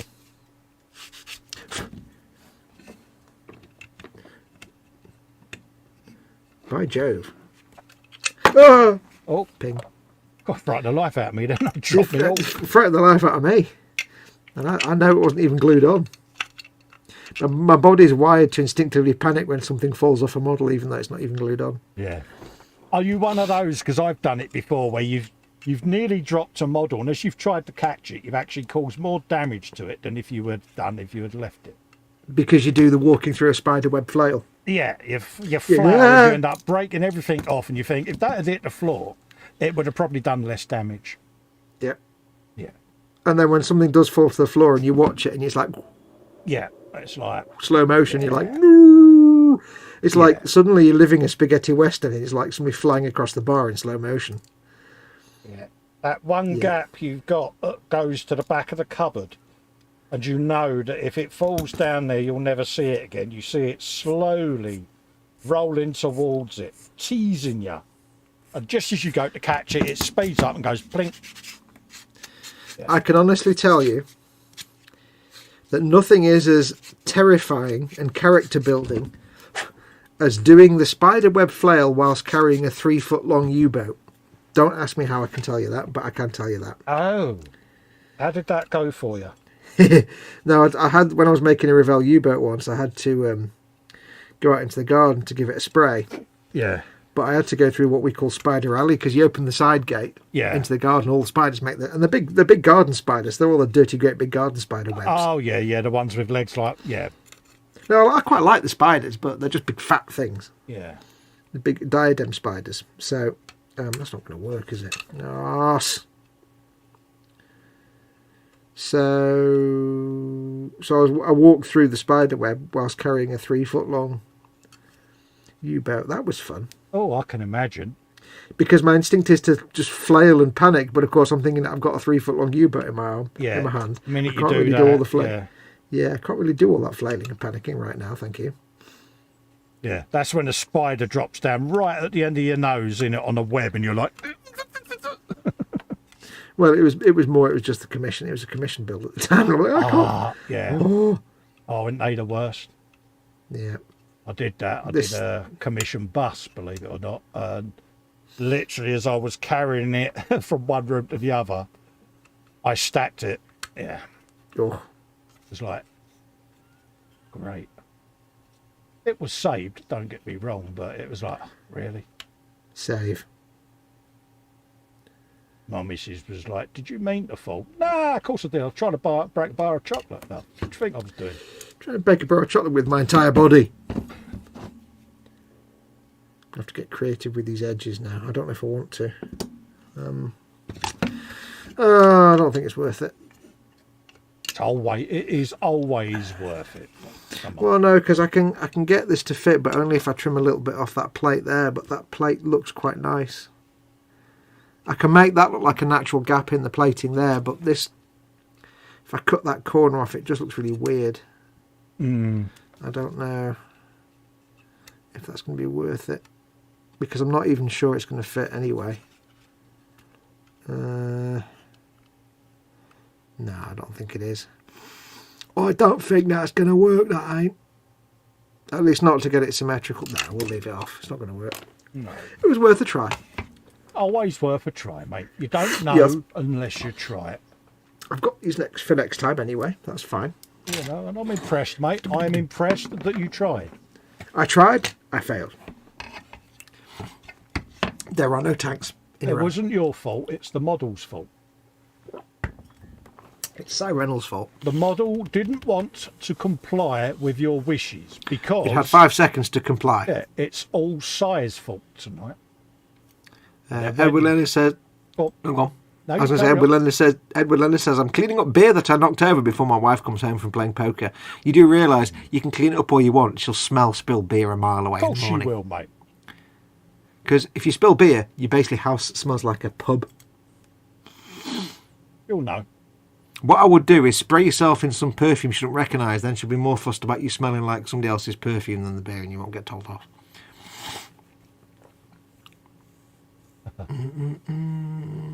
Now see, Edward's thinking, now that's a good idea, and then we'll see him next time with 2 black eyes, and he'll go, you see, I'm Fox divorced. go, I'm divorced now. Can you let him know that didn't work, mate? Yeah, I'll pass it on, Edward. Paul Lewis says, you could be drunk, you spill beer. Spilling beer comes with a penalty. You have to drink more beer. Hardship? I think not. Absolutely.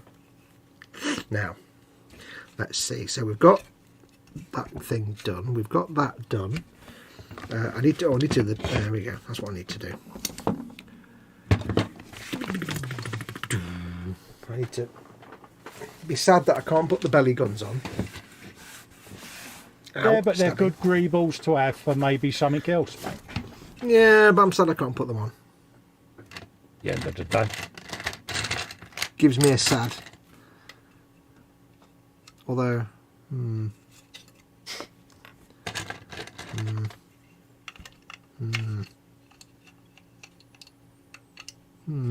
Oh, mullage. I can hear the mullage. yes, I'm having the thinkings. If I was to cut that little thing off there, could I cunningly put them just somewhere else? Ooh. Wait a minute. Oh. Wait a minute. There may be additional expertise coming out. Wait a minute. There may be trouble ahead. Oh, I nearly fell off my chair then. I don't know how I did that. Don't fall off your chair then. It's like, what? I had thoughts. Microphone there, Cole. Don't keep knocking it, mate. Yep. How long you been streaming? It's for your mouth, not for your hands. Wait, what? Oh no. Note to self. Now, Yeah, that in there. now, do you see? Oh, now. Oh, I sound like, I sound like, what's his name? Ooh. Bill Harding. What? No, the comedian. They did up Pompeii. Frankie Howard. Yeah, now. Ooh, Yeah, now. Yeah. Ooh, now you see. Do you see? Yeah. If I cut them little tabs off. Whoa. It gives me an option to put these guns on in a different place. In a different goddamn place. So you still get gunnage fulfillment. Potentially. Oh mate, I'm so proud of you. Where's me shot? Oh, there it is. They grow up so quick, don't they? I need to now try. I think I need to do some That's justification. what I was going to do. I was going to paint the hand, wouldn't I? Paint your hand. Ilch. Got to paint the hand, didn't I? And God, otherwise can't have a green orc and a grey hand, can you? Look. Curse of the grey hand. Yeah. Not the greyhound. No, grand hand in it. Now let's try not to screw this up and see if we can do this. Edward says I just pee on the floor to mark my territory and it hides the beer scent. Good man. That's an option. That is an option. Always an option, mate. Yep.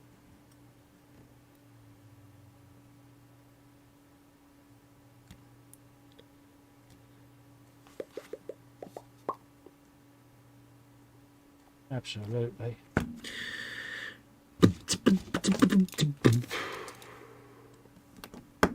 Stabbing. Cutting. Just do what I do. I just say to the wife, a big boy did it and run away. She just looks at me. She goes, how old are you? Yeah, I know.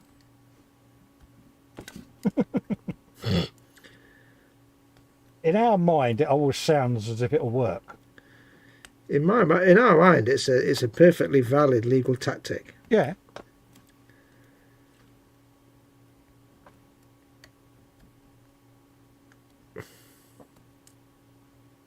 I do like GW plastic for carving. It is quite satisfying sometimes.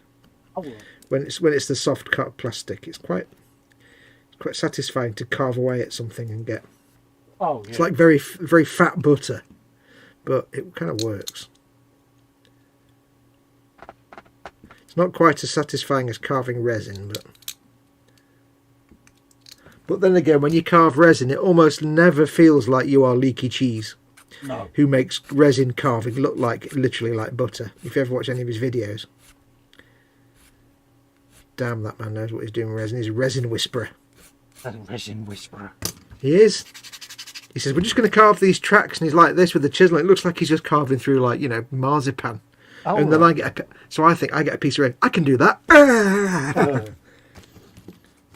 Challenge accepted. Challenge failed.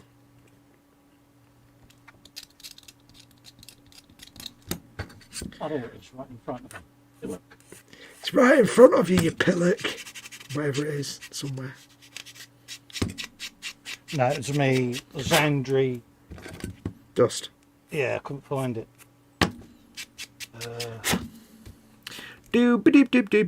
That seems to be roughly not exactly the same. EC I had the hose in. Good night, all, he says. Good day. Good night, good evening. How you doing, It's weird. mate? It's weird when somebody says hello by saying good night, isn't it? Yeah. Hello, matey. How you doing, buddy? How the devil are you doing?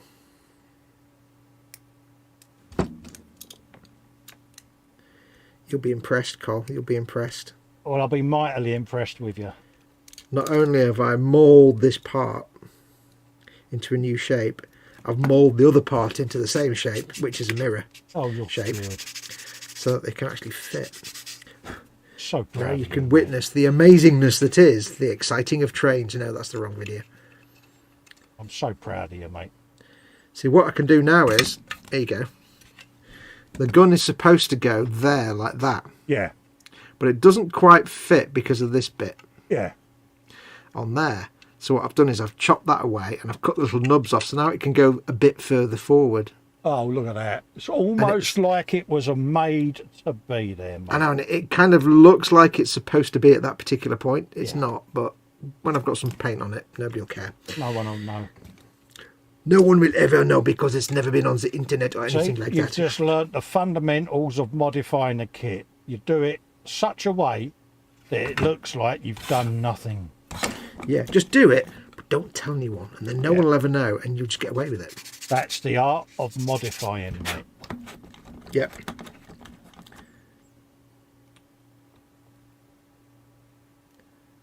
Do you know what? When I was a much younger lad, my mum and dad used to go away to the caravan.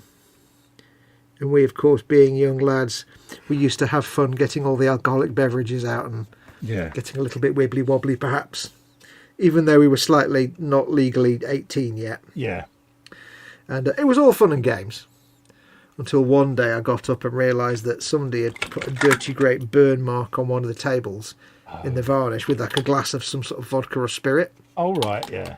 So it had tarnished the stain on the table. Yeah. Like with it, you know, like you've got a spirit and it burns the varnish. Yeah. So you got that big light colour, and I'm like, oh. Oh dear. But I had this brilliant idea. I don't know where I got it from. I had a brilliant idea. I got myself some olive oil. I must have read it somewhere. I got myself some olive oil, Yeah. a walnut, and a full ashtray. Yeah. And what I did was, I took all the cigarette ends out of the ashtray, so it was just the ash. Yeah. Poured the olive oil in, cut the walnut in half, Yeah. and then used the flat half of the walnut to rub this oil and ash concoction into the Almost like table. a shellac, yeah.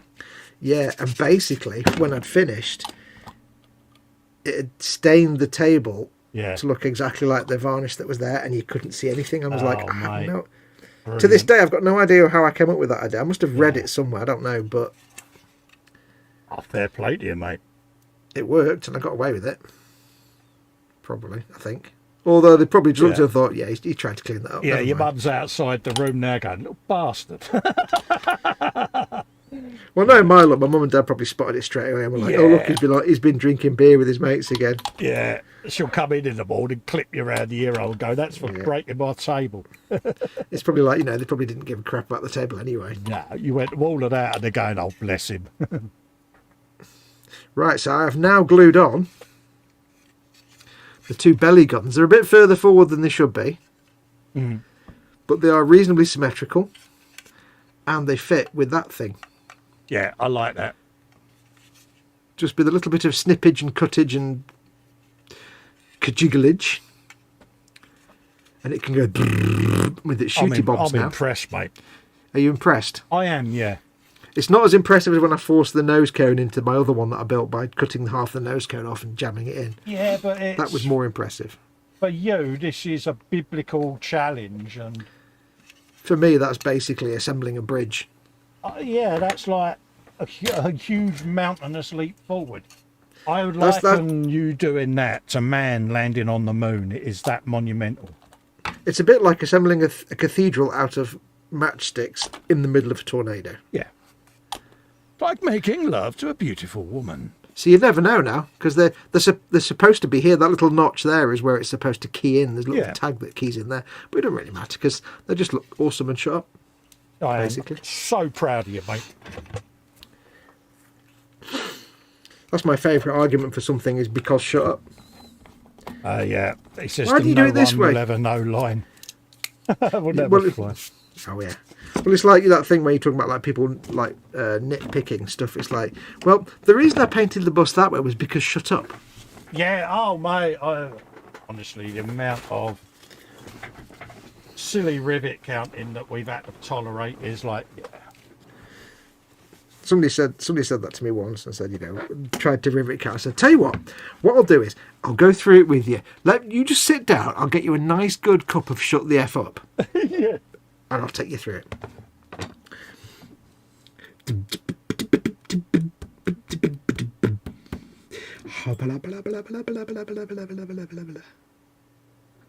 Hang on, is this thing shooting bullets or not? Yeah, it always makes me laugh. You know, you just think, oh, really?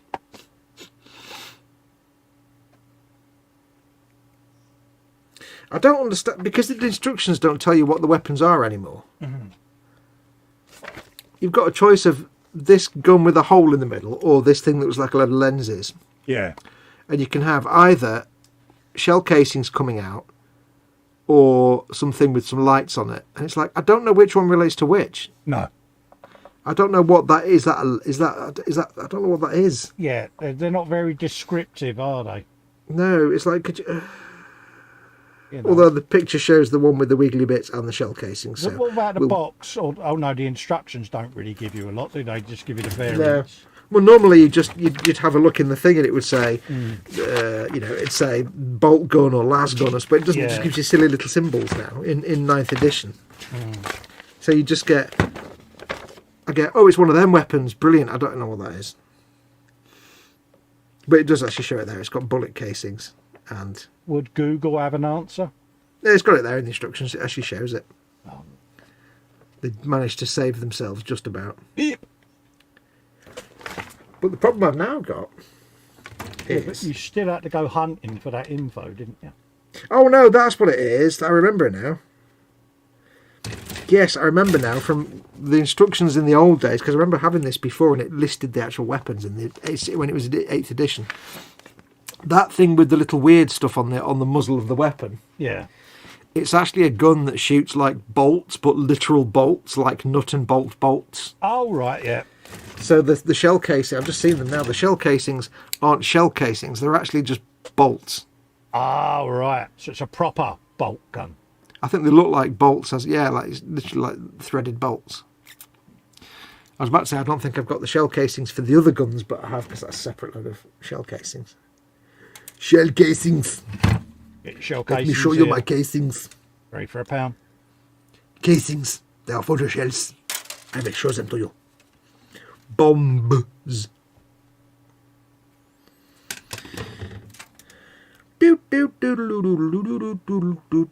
That song from Cyberpunk stuck in my head again. It's got you in it. It's the little high pitched sing. It's called Pompon Shit. Yeah. But Proper Pompon I think worm, means. innit? I think pompon means like rude activities. You know what I mean? Yeah. But it's just the papashi. It's okay. So I've got with the what? Oh, it's the little noises he makes. So I've put these guns on the where are they gone? I've put these guns on the wing here. See, there's lovely. Yeah. And they've got like an ejector slot there for the shell casings to come out. Right. Yeah. I don't have any ejected shell casings to glue in there.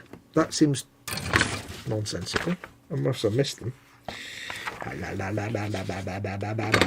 me go and look at the rubbish one with the downturned wings that nobody will ever make ever, apart from the chud that made the one I've got in the cupboard. Yeah, you've got that as well, wouldn't you, to do? Here's some... Oh, no, they don't have... What? They don't give... Oh... They give you an ejector port on them guns, but they don't give you shells to have coming out of it. That seems like nonsense. That's a missed trick. I was going to put some shells coming out of it. How rare. I'm sure I had... On my other one, I had shells coming out. Oh, well. A missed opportunity. Opportunity missed. I can't say opportunity and not say it like a Ferengi. Opportunity. It does seem wrong to say it any other way. Yeah, the Ferengi. I must finish watching Deep Space Nine. You must improve your... No, I think you must actually fine. Let's just leave it at that. Yeah, that was last week's. A50. A50! Wrong nippers. Yeah. I can't believe you're watching Castle. You've not even finished watching DS9 yet. I finished Castle. Have you? I'm on season 7 now, and it's like, what am I going to watch when I finish watching Castle? I don't really want to go and watch The Rookie because it's not that great. Yeah. I didn't really enjoy it. No, I shall endeavour to unbury my server, plug it in, and finish DS9. Oh, that's right. You did your service. That's why you stopped watching it. Yeah. Server's in this room. It's just down the other end. They're not connected up yet. So. Yeah. Yeah, when Castle finished, I was a bit gutted because I like Nathan Fillion. I thought he's really good. So, and I was like, and then he started doing this series called The Rookie, where he was playing a rookie cop. Yeah. And I just remember it being not very good. See, apparently, it's gone for like 5 or 6 seasons now, but I don't remember it being actually good. But the funny thing was, I looked it up the other day, and I'd never noticed it at the time, but like, it's like, good God, he looks old all of a sudden. Yeah. He looks kind of pudgy in Castle, and in Rookie he looks all gaunt and thin. It's like, what? But yeah, Unless I don't know if he anybody went on some kind of major weight loss thing. I don't know. Oh, hello. 2 hours. Stop. Yeah, no worries, mate. I had to stop in time there. I don't know. Unless he just didn't want to look like he wanted to try and avoid the TJ Hooker look. Yeah, could be that. Because it's, slightly older actor playing a cop. And, yeah. If anybody out there has watched past season 1 of The Rookie, do let me know if it's any good. Because I don't think I actually got to the end of season 1.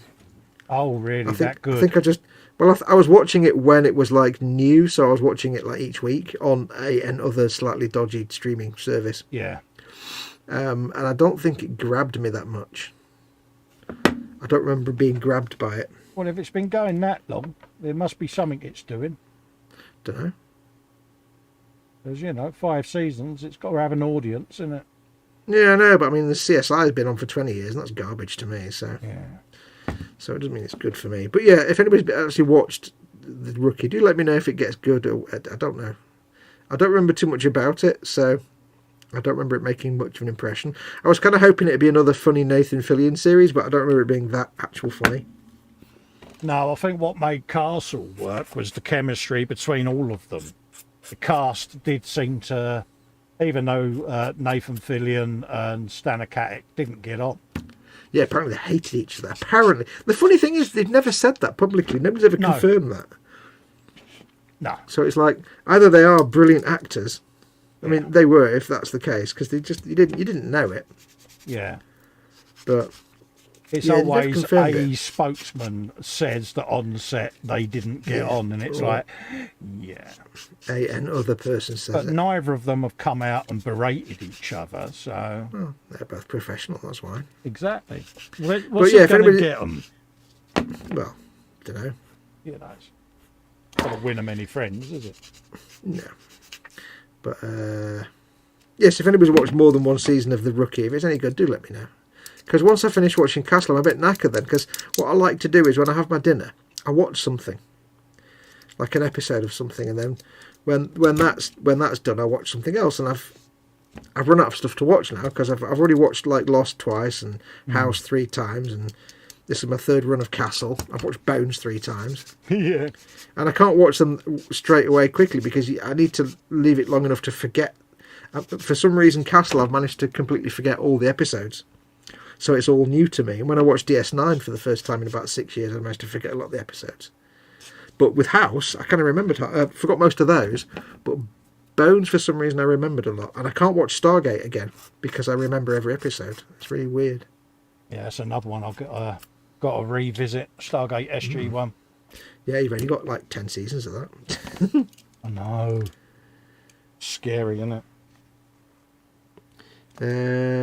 Fox watch or rewatch Firefly, says Paul J. Lewis. Yeah, Firefly, it's alright. It didn't really grab me.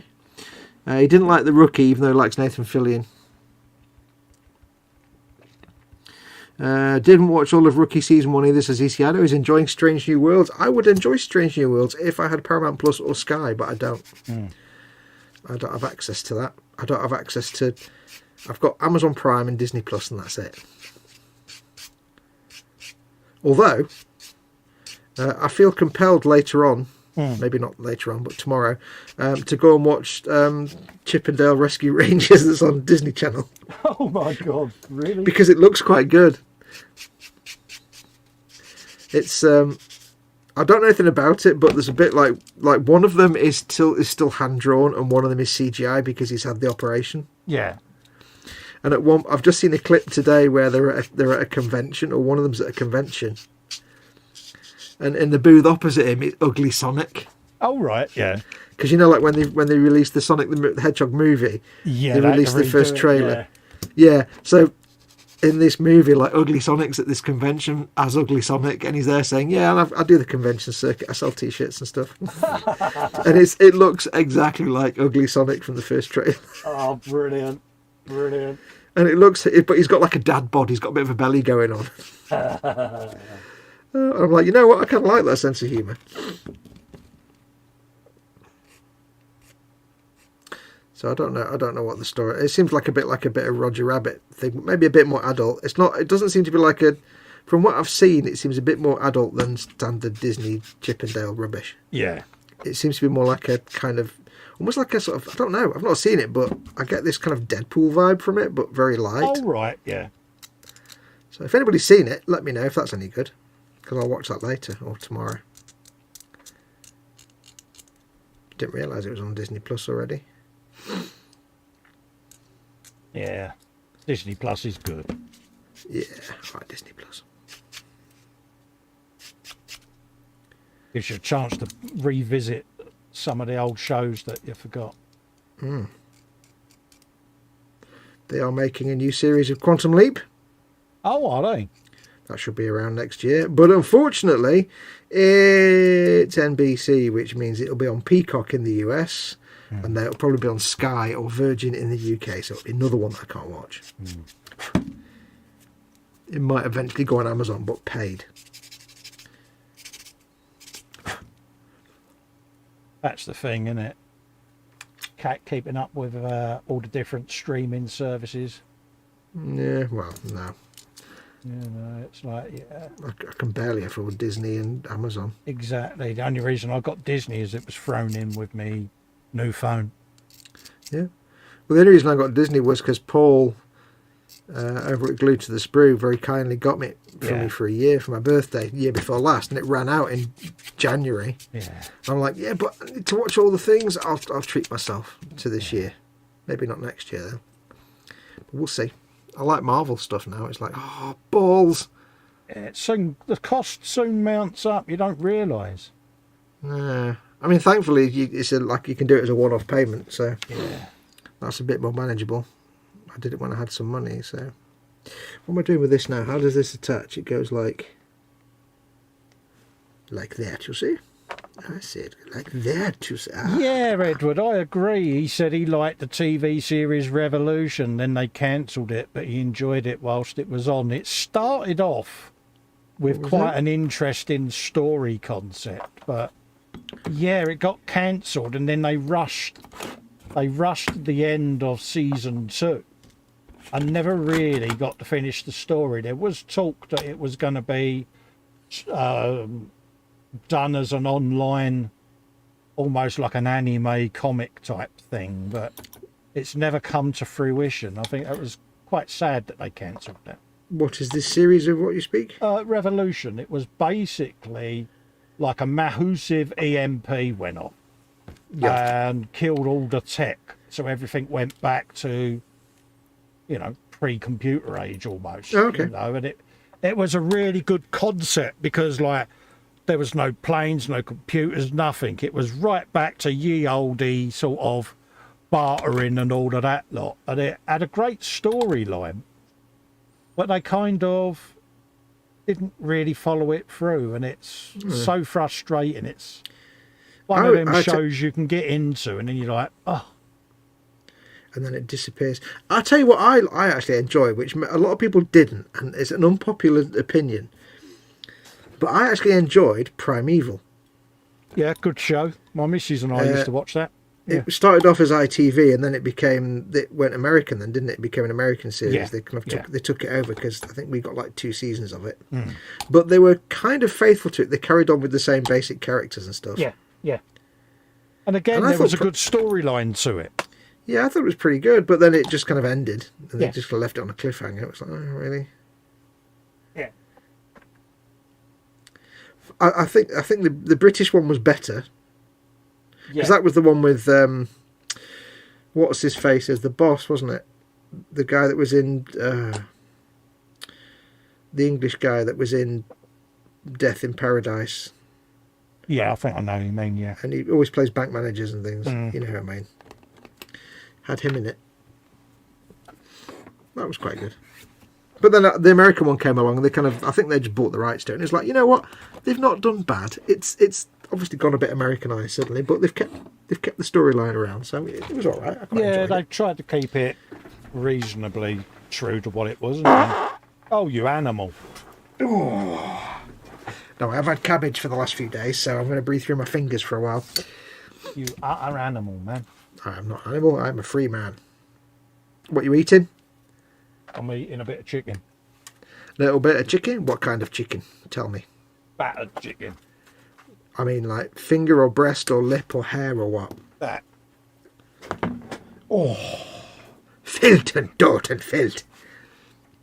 Do you know what I'm eating? Nothing. Exactly. AC Idaho says, watch the first 2 seasons of Primeval. Were best, yeah. British version was better. Yeah. But the American one was alright. It was alright. But yeah, it ended on a cliffhanger and it's like, oh, but it was really good. Oh. Again, it was one of them series that had such a potential for longevity. Yeah. I might see if I can find, because somebody posted something up today about it. And I went off to have a look. I went to find episode 1. And I don't remember ever actually watching it before, but I went to find Blake 7. Oh, right, yeah. And I know it's crappy, rubbish, BBC, awful sci-fi from the 70s. But I might see if I can find all the episodes of that online just to see. I found one, but it was like such poor quality. I'm like, ugh. It's one of those shows, wasn't it, Blake 7? I did watch... oh, dear. I did once go back and find, first of all the episodes of Space Precinct. Oh, I've not watched that. Which is... Oh, really? Well, it's you know like early Next Generation. Oh, yeah. Was a great idea, but then Gene Roddenberry did some really crappy storylines. Yeah. Well, Space Precinct was kind of the same. It was like it kind of got a bit of a... Jerry Anderson managed to pull a bit of a George Lucas, a bit of a Gene Roddenberry. It was all right. It was a bit... It was... I don't know. It's the kind of thing that would have had a dark storyline if it had been dark and gritty, but they didn't make it dark and gritty. Oh, right, yeah. It was a nice setting and everything. It looked great. And I do at some point intend to find... They actually made a toy of the flying police car. Oh, right, yeah. It's quite big as well. It's like an action figure sized toy. It's basically a police spinner from Blade Runner, almost. They did make a toy of it, and I intend to get one at some point and paint it up and mod it to make it look like the real thing. Make it look like the filming miniature, because it was Jerry Anderson. But yeah, it had the typical Jerry Anderson kitsch and like, oh dear. Oh look, there's an amusing robot who sounds a little bit Jewish or basically like Brains. Yeah, yeah. It's like, oh really? Yeah. Yeah, it's like, yeah, come on, try and think of something a bit different. It got Andersoned, and look, of course, it's all Americanized, and yeah, so it's got the guy that played Straker and was in like every other Jerry Anderson series as the token American. He was in it. Oh right, yeah. yeah, because they used him all the time. Turn up for the opening of an envelope, wouldn't he, that bloke? Oh yeah, but then it was a typical thing. They did it for like one series, and then it disappeared. Yeah. Jerry Anderson had a whole slew of like single one-hit wonders almost. But it wasn't that bad. I mean, we're not talking like Terrorhawks bad. Good God, that was terrible. Oh, no. I did try watching Terrorhawks. I just had to. Oh, really? I had to stop when I realised I was actually literally like pulling the eyes out of my head. I was like, I need to stop now. There was something else. I did find and tried to watch. That was Space Precinct, but there was a series on BBC in the late 80s or early 90s. I think it was called Space Cops. Space Cops rings a bell. And it was all grumpy, fat, middle-aged British people. Yeah. The main character was a grumpy, fat, middle-aged white British cop who had this little box about this big with flashing lights in it that was called Yeah. Box, and that was his computer sidekick. Yeah, yeah. And I seem to remember watching like one episode of that and thinking, yeah, this is terrible. Yeah, this I think is it was late biblical 80s gash, yeah. because it was the era of EastEnders and stuff. So Oh, yeah. I can see, it was, yeah, EastEnders and El Dorado. Yeah, great. yeah, that kind of era.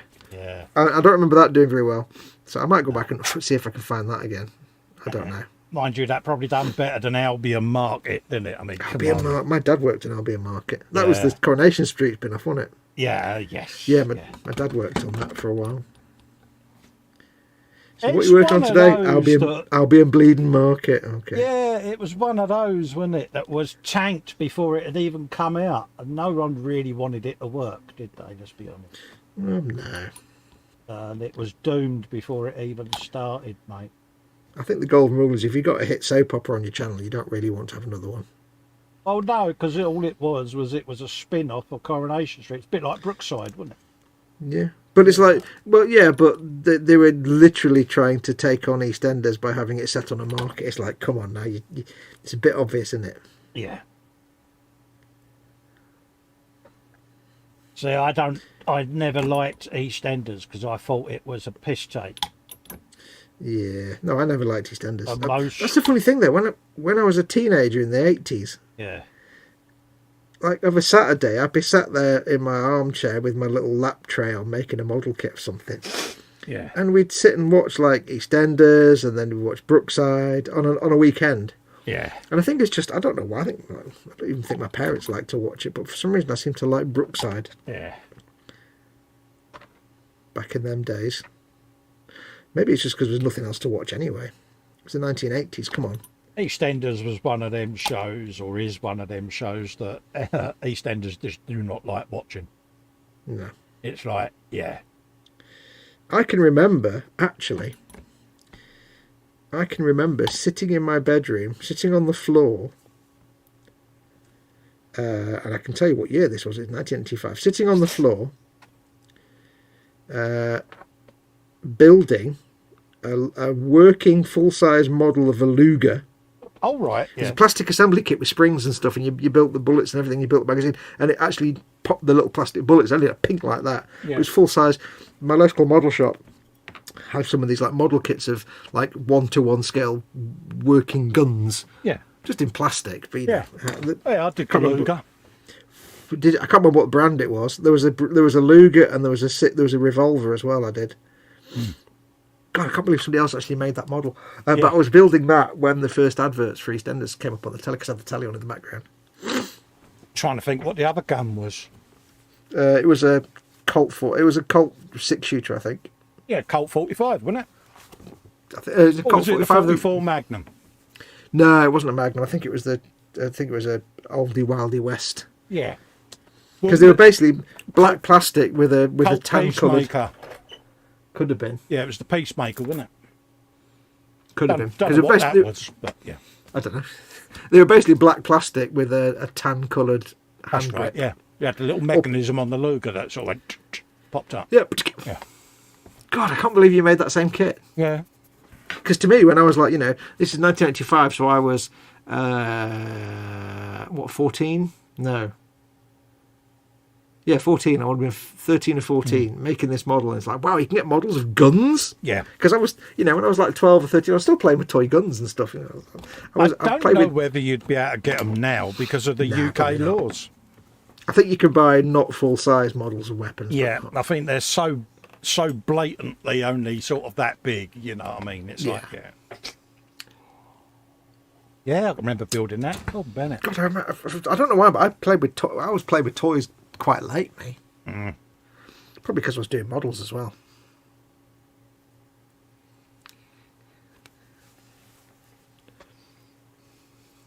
Yeah, it was one of them kits, wasn't it? It was just like, yeah, I thoroughly enjoyed that. No, I can't believe you built the same thing. That's awesome. And back a bit, that is. EC Idaho says, good night to all and all the ships at sea. See you later, mate. You might go. Thanks for joining us. And then he says, hi, Paul Edwards. I don't know if that means he's joining or leaving. I think it means he's joining us. I could be I'm a bit behind on the chat. Yeah. Fox, oh, that's old. Yeah, we are useless at the chat. I do apologise. And then Paul Lewis says that no one will ever know Lion will never fly, Fox, because we have video evidence that you modded it. To keep your secret, you'll have to send everyone in chat cake, and Colin. Well, he actually says you'll have to send cake to everyone in chat and Colin. Well, I've got to send Colin to everyone in chat? Yeah. Yeah, you've all got to put up with me for a week. Yeah. Eachother, yes. Why am I making a BAC Lightning RAF Night Fighter with Sparrow missiles? Because I want to. Because you can. Is that one where it's got like the tube with the pointy bit and all the little holes in the pointy bit where all the little missiles come out? I think so. I broke those shells off like 500 times, says Edward Leonard. Oh, what, on the wings of the WASBomb, yeah. Yeah, the little bolts. Yeah, absolute pain in the arse they were. I'm sure, I really am sure that when I... No, you know what? It wasn't. I was talking about like having the bullet casings come out of the guns on the wing, but it's not. It's on the Megatrack scrapjet. Yeah. The guns on the front of that. Yeah, my bullet casings I actually laid down as if they was rolling across the wings because I got fed up when knocking them off. Chip and Dale was good. I watched it this afternoon, says Rabbit. Is it a bit more adult than... It's not a kid's film. It sort of is, but it isn't, if I remember rightly. Right, my earpiece is doing something weird. Hang on a sec. Oh dear. It's kind of pulling itself out. Oh dear. Something's pulling down on my strings. There we go. Hang on one sec. Having trouble pulling Got my it earpiece about. out. Give me a sec. Yeah. Quick, we can all talk about it now. Hang on. Just trying to get it in my ear. There you go. Right. Yeah. I think I'm back. What's going on here? I don't know. Right, there we go. That's what's going on. Give me one leave sec. them alone for 5 take minutes. Take my earpiece out and... do you know? This is where we all sit in now going, it's Fox's fault, it's Fox's fault, it's all Fox's fault. Yeah. Right. Tart magnet, there we go. That's better. Me, why am I a tart magnet? No, my earpiece. I've got a little clip on the back of my t-shirt collar that holds the cable. Oh, yeah. Again, and it had gone bing, and so it was like, why is my earpiece like pulling my head down? And the earpiece was just pulling my neck down. I keep forgetting with these wired ones. I keep getting up to go to the end of the man cave to get something, and it's like, dang, and it garrots me. It's like, really? Yeah. Eachother says, I will say I watch Paramount and HBO the most of the streaming services. Yeah. Yeah, I mean, I watched Picard on Amazon, which was free, but I think the next series probably won't be. And I paid to watch the latest series of Star Trek Discovery, but once they're done, that's it. I'm knackered. I can't watch any more Star Trek now. Oh, well, I know Cy Reynolds is going to arrange something for me so I can watch them, perhaps. Star Cops was a great show. That's it, Star Cops. Grumpy fat cop, says Edward Leonard. I might give Star Cops another go then, because EC says it was a good show, it was a realistic view of space work in the near future. I think the first episode was somebody died in an airlock or something. Oh, right, yeah. Edward Leonard, did you get the Bowery Boys that also called the East Side Kids here? Never heard of it. No, I haven't seen that. Fox skipped the Cranefly comment, of course. Cranefly comment. Oh, what, where you went outside and killed a crane flyer? Huh? Edward Leonard, oh yeah, Fox, he says, I've just let the dog in and had to kill a crane fly further up. Good, it deserved to die for being a crane fly. And can I have extra brownie points because I scrolled up? Just saying. You can. Just saying. You can share the extra points with Edward for killing the crane fly, and you scrolled up. Absolutely. You've both excelled yourselves this evening, young lads. Absolutely. I've got a dirty great bleb on my lenses. Hang on. What with you and Scratch building? I mean, we were on a roll tonight. Scratch building. Don't expect all this crazy nonsense when I do my stomper. I'm just building that out of the box. I've got no idea what I'm going to be doing on the stomper yet. I've not even looked in the box to see whether there's options. My challenge to you, oh God, is to just build it as it comes. Really? Yeah. Is there enough in there? No, I mean not that. Don't go all Festa modding on it. Just build one of the options. Just literally build it straight. That's my challenge to you. You see if you can do it. I bet you can't. I'll have a damn good go, mate. Because you've got the wag leg, so it's not like you need another over-the-top stuff going on. Well, this is it. But I bet you can't, though, because you'll be there and you'll be like, you know what? You'll be like, I may have gone on Forge World and ordered all the extra arms. Oh. No, I'll do it out of box, mate, because it will give me greebles then, won't it? Out of the box. God, you heard it here first, folks. Yes, out of box Festa. Yeah. No, but does that mean literally you'll just follow the instructions and build one of the variants? That's what I'm saying. Yeah, I can do that. Do you know? I'll let you choose the variant. There you go. I don't even know if it comes. I assume it comes with variants. How's that sound? The thing is, you'll have built it in about 10 minutes. Well, I won't. I'll take me time. All right, 25 minutes. Half an hour, maybe. God, that's true. If we're getting a bit silly, you know. Do I need to rein it in a little bit for that, do I? Got to stop right above my head there. Look at that. Oh, staring at me. He's going, look at me, look at me. You know, 5 minutes later, Colin had built it. Well, I don't need to go mad on it, do I? Because I've got the bloody great Barlex out Well, there. that's what I'm saying. So the thing is, though, I don't know if I could actually ask you to do that because... Why? You'd finish it in 5 minutes anyway, and I'd be like, brilliant, I've not even got halfway through yet. But also, I don't know if it's inhumane to restrict you like that. I don't think it's challenging. Because you'd be like, yeah, but there's all these other bits in the box, look. What am I supposed to do with these other bits and all that? What you're and then basically saying is I can't get too carried away. No, I don't know if I don't know if I can ask it. I don't know if I can ask that of you. Because what the chat think. There you go. Oh, that's really opened up the can of worms now, isn't it? Because the difficulty is, of course, that if we're going to do it as a buddy build, then it does mean that you'll have to paint yours when I paint mine. Yeah. And if you've spent like 6 months building this enormous Tower of Babel, and it's got like a billion things, and I'm just building it straight from the box. Yeah, I'll go for a standard variant with you, mate, because it's a buddy build. How's that sound? But then again, I don't know, because then it seems wrong to get you to do that. You're having guilt now, aren't you? Oh! Talking of trapping you in a world you didn't create, there's one thing I did this week that is my good deed for the year. Oh, right. I felt brilliant afterwards. I felt absolutely fantastic afterwards. I rescued a swift. Oh, good for you. Because we've got swifts that live in our roof every summer. Yeah. And I was in my room. I was up here and I was working away, and I heard a swift going. Psh, psh, psh, psh. And normally they make these little. At first I thought, it's the swifts that living in the room, the little baby swifts. Yeah. And they make like various different noises, but this one was like a noise, but it was constant, like tweet, tweet, tweet, tweet. I'm like, that doesn't sound right. Mm. That doesn't sound right at all, and it sounds like it's on the down below. Yeah. Because normally they sound like they're in the roof. So I thought, I better go and have a look at that. And it was like, I was like, that doesn't sound right at all. So I went downstairs and opened the door. And my first thought was one of the little babies might have fallen out of the roof space. Yeah. And I might need to try and rescue it. But I looked down towards the driveway, and where our garage used to be is now just a shell with the walls. Oh, right. There was a swift on the floor crying out, and as I walked out, like a magpie and a wood pigeon flew off, and I don't know whether they'd been hassling it or whether it had I don't know how it had got on the floor.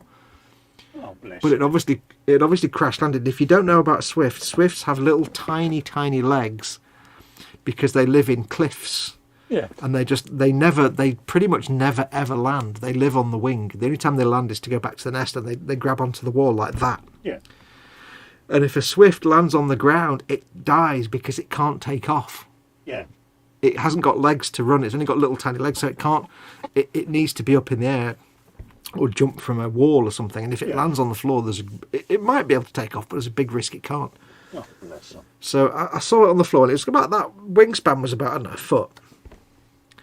And the other birds were. So I tried to pick it up, and it kind of panicked and ran along a bit and went up in the air a little bit, but then kind of fluttered and bonked into the garden gate. Oh, right, yeah. So I walked down the driveway and tried to pick it up again, and it kind of fluttered a bit and then jumped onto the garden fence and was hanging off it. Yeah. So I was able to grab it very gently, grab it in my hand, and then kind of saying, don't worry mate, and walk down the path with it and open the gate. And then I stood in the garden and I went 1, 2, and I just threw it. If you ever rescue a swift off the ground, you literally have to launch it in the air. Oh right, yeah. And I just remembered this because I'd never held one. So I was like, I'll rescue it. So I was like, I literally went 1, 2, 3, and threw it, and it went and flew off like across the gardens. No. And it felt so soft and fluffy. It was beautiful. I could feel its heart. I could feel its like chest breathe because it was breathing like that. I could feel its ribs. But I'll tell you what, it was really lightweight. It weighed almost nothing in my hand. It was a beautiful little thing. It was. Yeah. Because its little head looking around. But I'll tell you what, when I put it in my hand, it's little because they live hanging off walls. Yeah. My God, it's got little sharp claws on its feet. Oh. I was like, oh wow, you've got sharp claws, haven't you? Oh, it wasn't painful, but it was like, wow, they are sharp. Right, little grippy little claws on its feet. Ooh. So bless it. So I rescued a swift. I was very happy. I went to wash my hands, and I went to give Mama Fox a big hug and tell her all the news. Because I was like, oh, that's brilliant. I've held a swift. Oh, bless her. It doesn't look like there's multiple variant. Is it not?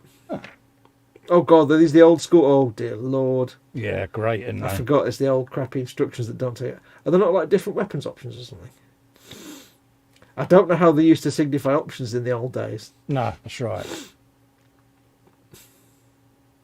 Could always have magnetisation, can't it? If there's different arms, different weapons, but actually quite a simple looking build, isn't it?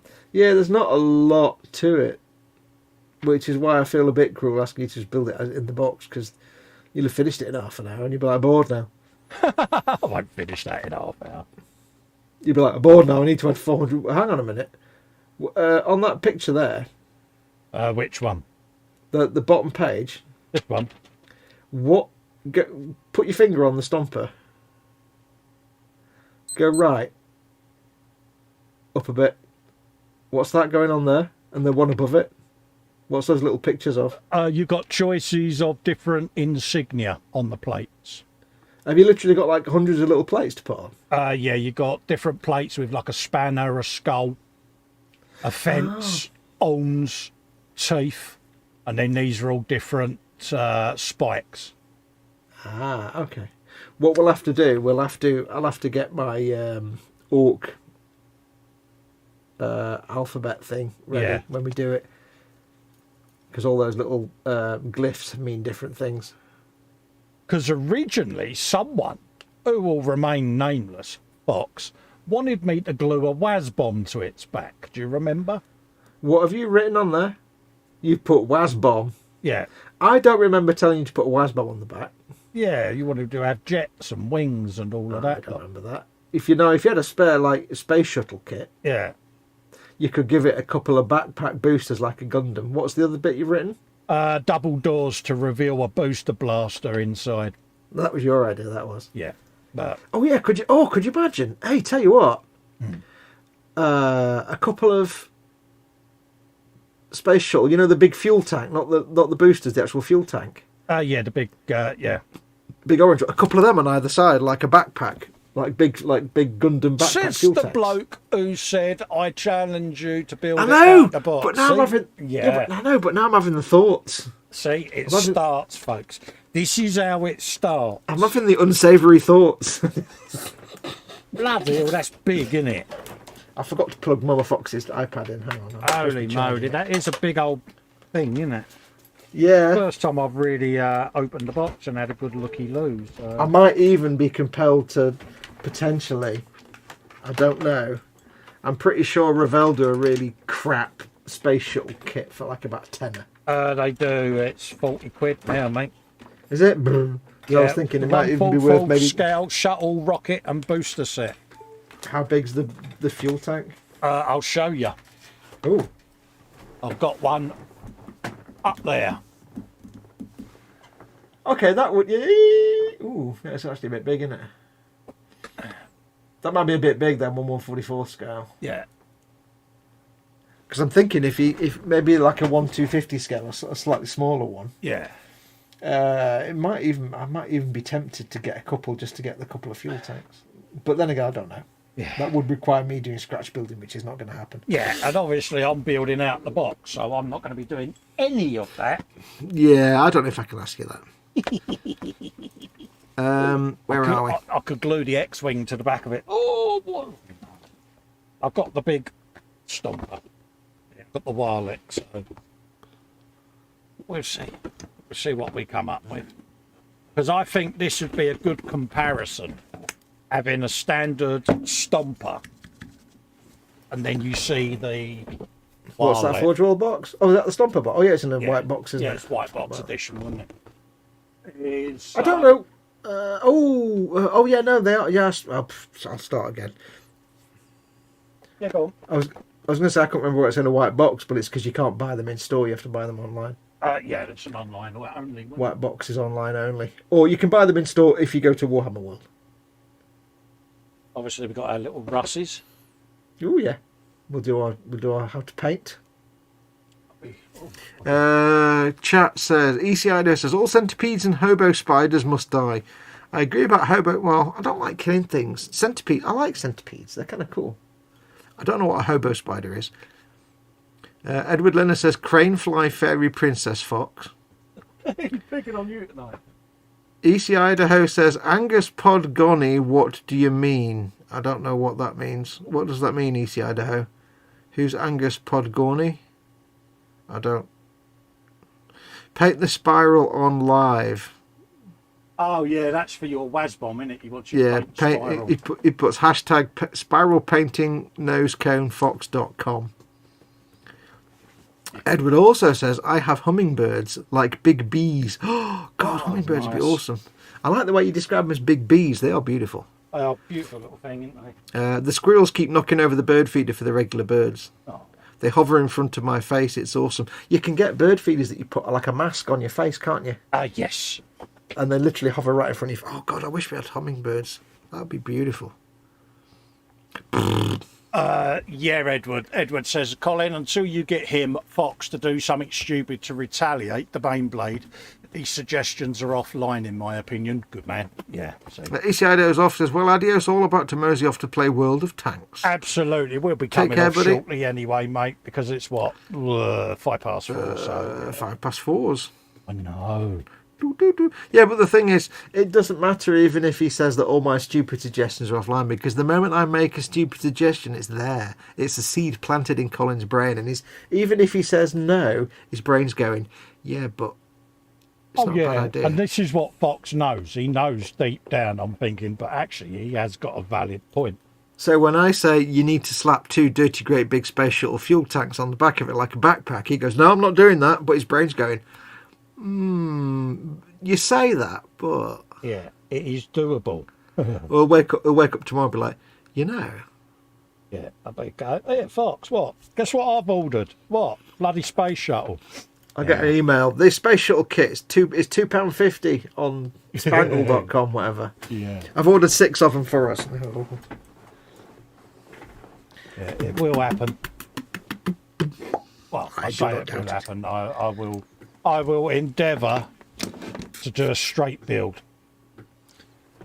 I'm going to rescind that. I can't ask you to do it. I don't think it's fair to ask you to do a straight build. I think it's far too cruel. Edward says, call me if you're in need. Absolutely. I think it's a breach of your rights of some sort to ask you to do that, to force that upon you. I think it would be inhuman and not in any way as funny as I would expect it to be. You know what's a real shame about those wings? What's that, mate? You get all the holes for the bombs, but you don't put the bombs on. Isn't that strange? Yeah, they don't give you an option to not have the bombs on. They're looking to fill up the gaps. I've just put all the bombs on anyway. No, I do have one tailplane left, but nowhere to put it. Oh well. Yeah, you've got to find somewhere to put it. I could put the bombs on, but the problem is that's a heck of a lot of checker painting that I don't particularly want to do. Ah, now it makes sense. Yeah. You see, I'm not that keen on doing all the checker painting. Yeah. Boop, boop, boop, boop. Yeah, they do get a bit tiresome, don't they? Yeah, painting checkers like on 1 or 2 wings is all right, but doing on lots and lots of bombs, it got a bit. On the other one I did, where it only had a couple of bombs on it, that got a bit tedious. Yeah. I think it's time to glue the wings on, dear boy. Go for it. I think this time has now indeed, as we say, come. You matron. Well,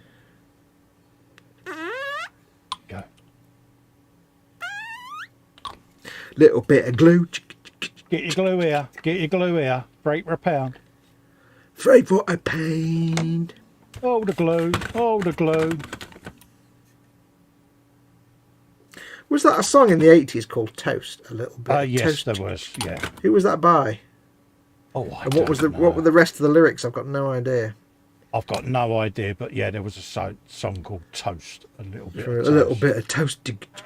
Another one of those classic one-hit wonders from the 80s. One of those songs where somebody wrote an entire song and people only remember one line of it. Yeah. Like, a bit like... Underneath the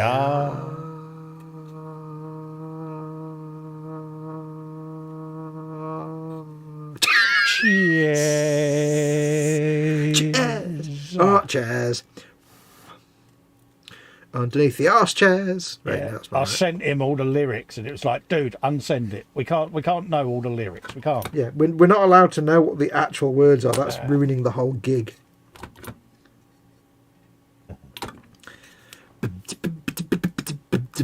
Wouldn't it be funny if we got copyrighted because we're doing Flanagan and Allen? Yeah. Be like, yeah. They'd be like, you've been singing the lyrics. Dude, what we do? Not Yeah, in any way that singing. ain't singing, mate. It's not in any of it. I'm going to have to do one wing and then leave it. This is the old Airfix way of doing it. Do one wing and then prop it up. Oh, you're winging it then. See what I did there? I know. Sorry, mate. I'll get me coat. I'll be here all week. I'm trying to think of a joke using another wing-based word and I can't think of one. You've got me in a flap. What I was going to put my... See what I did there with the flap? You see, wing, flap, Yeah. see, shut up. I might have... do you think I've got enough green stuff for my squig off? Never. I've got some green stuff, but I've only got the little packs from Games Workshop. But I've got a tube of milliput. It does make me amused that so many people call that stuff green stuff, yet nobody claims copyright on it. Yeah. Like, Green Stuff make it, and also Games Workshop have green stuff, and there's Yeah. other companies that do green. It's like, how's nobody got the copyright on that? Yeah, it does make you wonder, doesn't it? La la la la la la la. Colin, call me if you're in need, says Edward. Absolutely, mate. And Paul J. Lewis says, Absolutely, but yeah, cheers. my box of squig off goodies is growing, isn't it?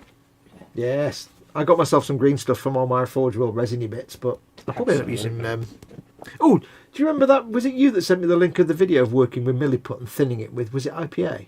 IPA, yeah. Yeah. Because I think I'll be using a fair bit when I build things. Yeah, a little bit of IPA.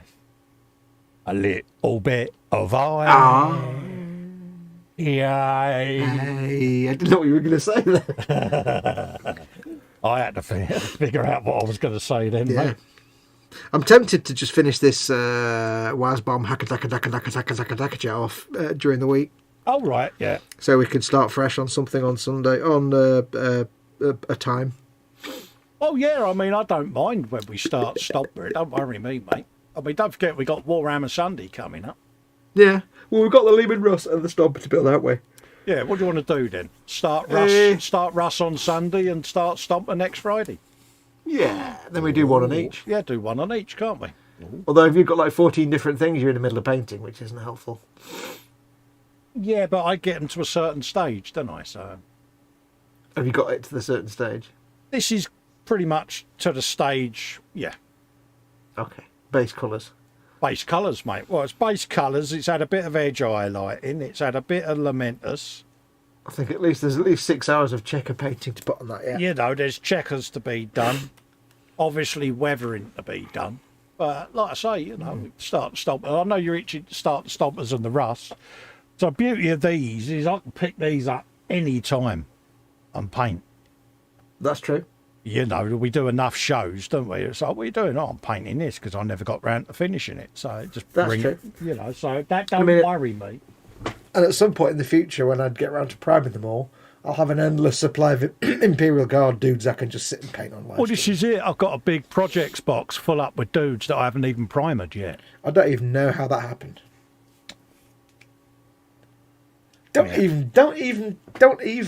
Don't even. 2 a.m. Here, Cole, have you seen what's at Goblin Gaming? These boxes, it's nearly 200 quid's worth of stuff for. I'm like, yeah, I've just ordered one. Thanks, mate. Young man. Don't you point the finger at me. I'll tell H. She'll kick your ass. Are you denying that? I deny everything. There is no possible way you can prove any of that, so I shall just deny it. Oh, really? I might still have the message. Rabbit says, I like Tamiya epoxy putty better. Yeah. Paul J. Lewis says, right enough for this nonsense. I've really got to go do that lying down thing with the pillows. Great stream, chaps. Catch you next time. Ciao, chat. Salute. Be seeing you. Absolutely, mate. We're coming off air anyway, imminently, mate. So we're wrapping up anyway. You just say imminently. Imminently, yeah. That's a big word. I know. I'm glad I'm sat down. I know. You might have to have a bit of a rest now. Who is this? Who is this bloke reading this Festa, I say? Where is Festa? Where is my friend Festa, and what have you done with him? Who are you and where is my friend? Where have you taken my friend? Who are you, imposter? But no, I mean, things like this I could just pick up any time, mate. You know what I mean? So good. Don't worry, mate. Because they're all going to have home on the shelf anyway, so I've got to fit them in. What should we plan then? So what do we want to do? Okay, with the Lehman Russ then. Or should we probably do this conversation another time because we'll be here for another half hour, won't we, if we do? If we do this now. What do you want? Yeah. Make a choice. What kit do you want to start on Sunday? Well,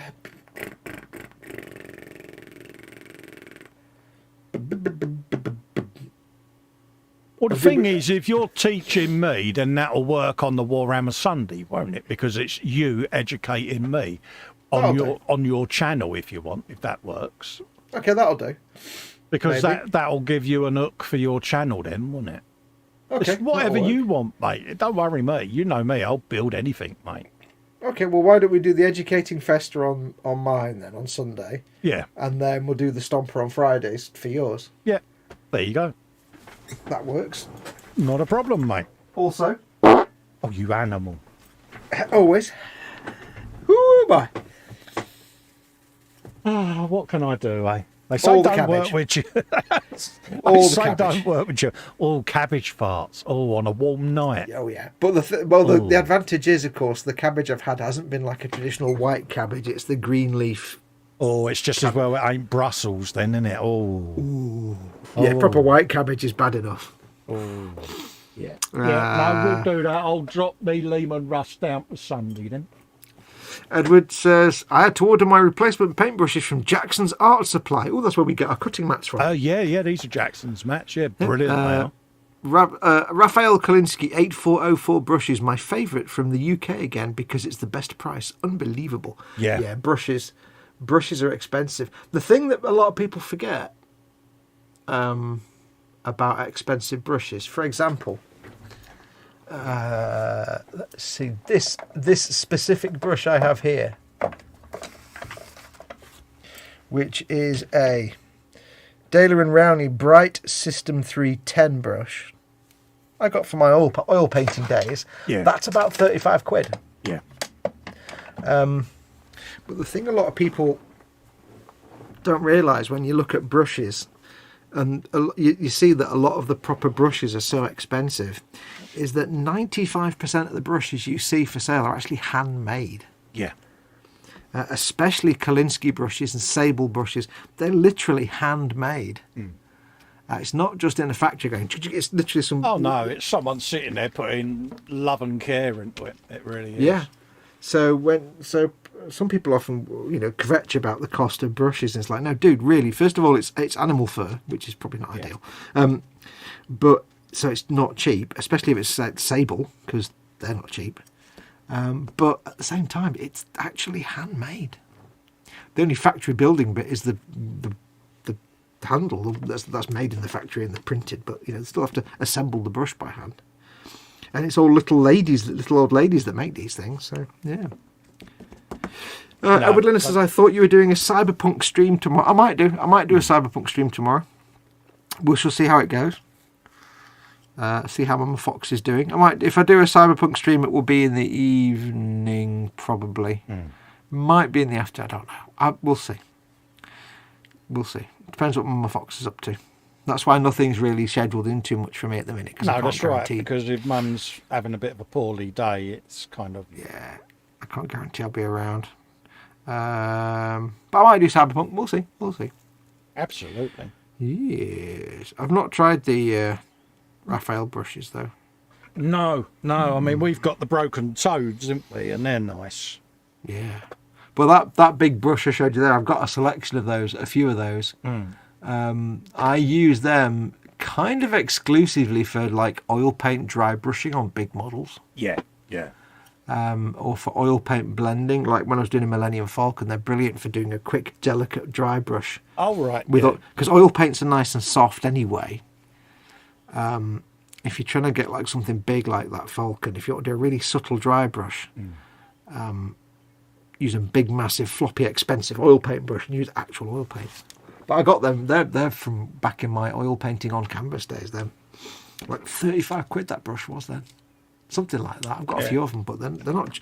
I was walking around the art shop going, "Blimey, Riley, how much are these brushes?" But they're professional art brushes. So. When you think how many years you've had that and how many cheaper variants you would have gone through. Oh God, yeah. I mean, they're proper sable and they're proper handmade and they're proper massive. Yeah. So.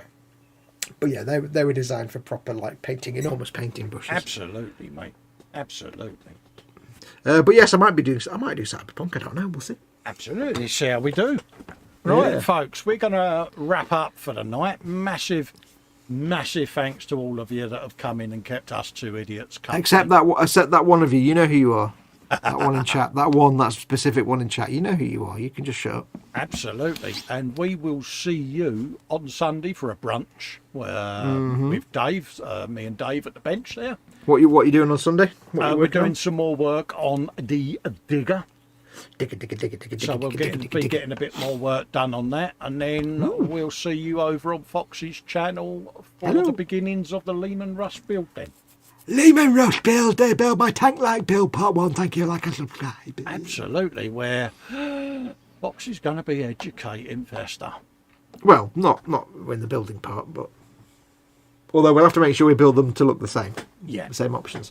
Absolutely. So we'll go through all of that on Sunday, can't we? It's got to be it's going to be the Gatling gun variant, isn't it? I think we decided. Yeah, because it's the Demolisher, which is the Gatling gun variant, which looks kick-ass. To be perfectly honest. So why not?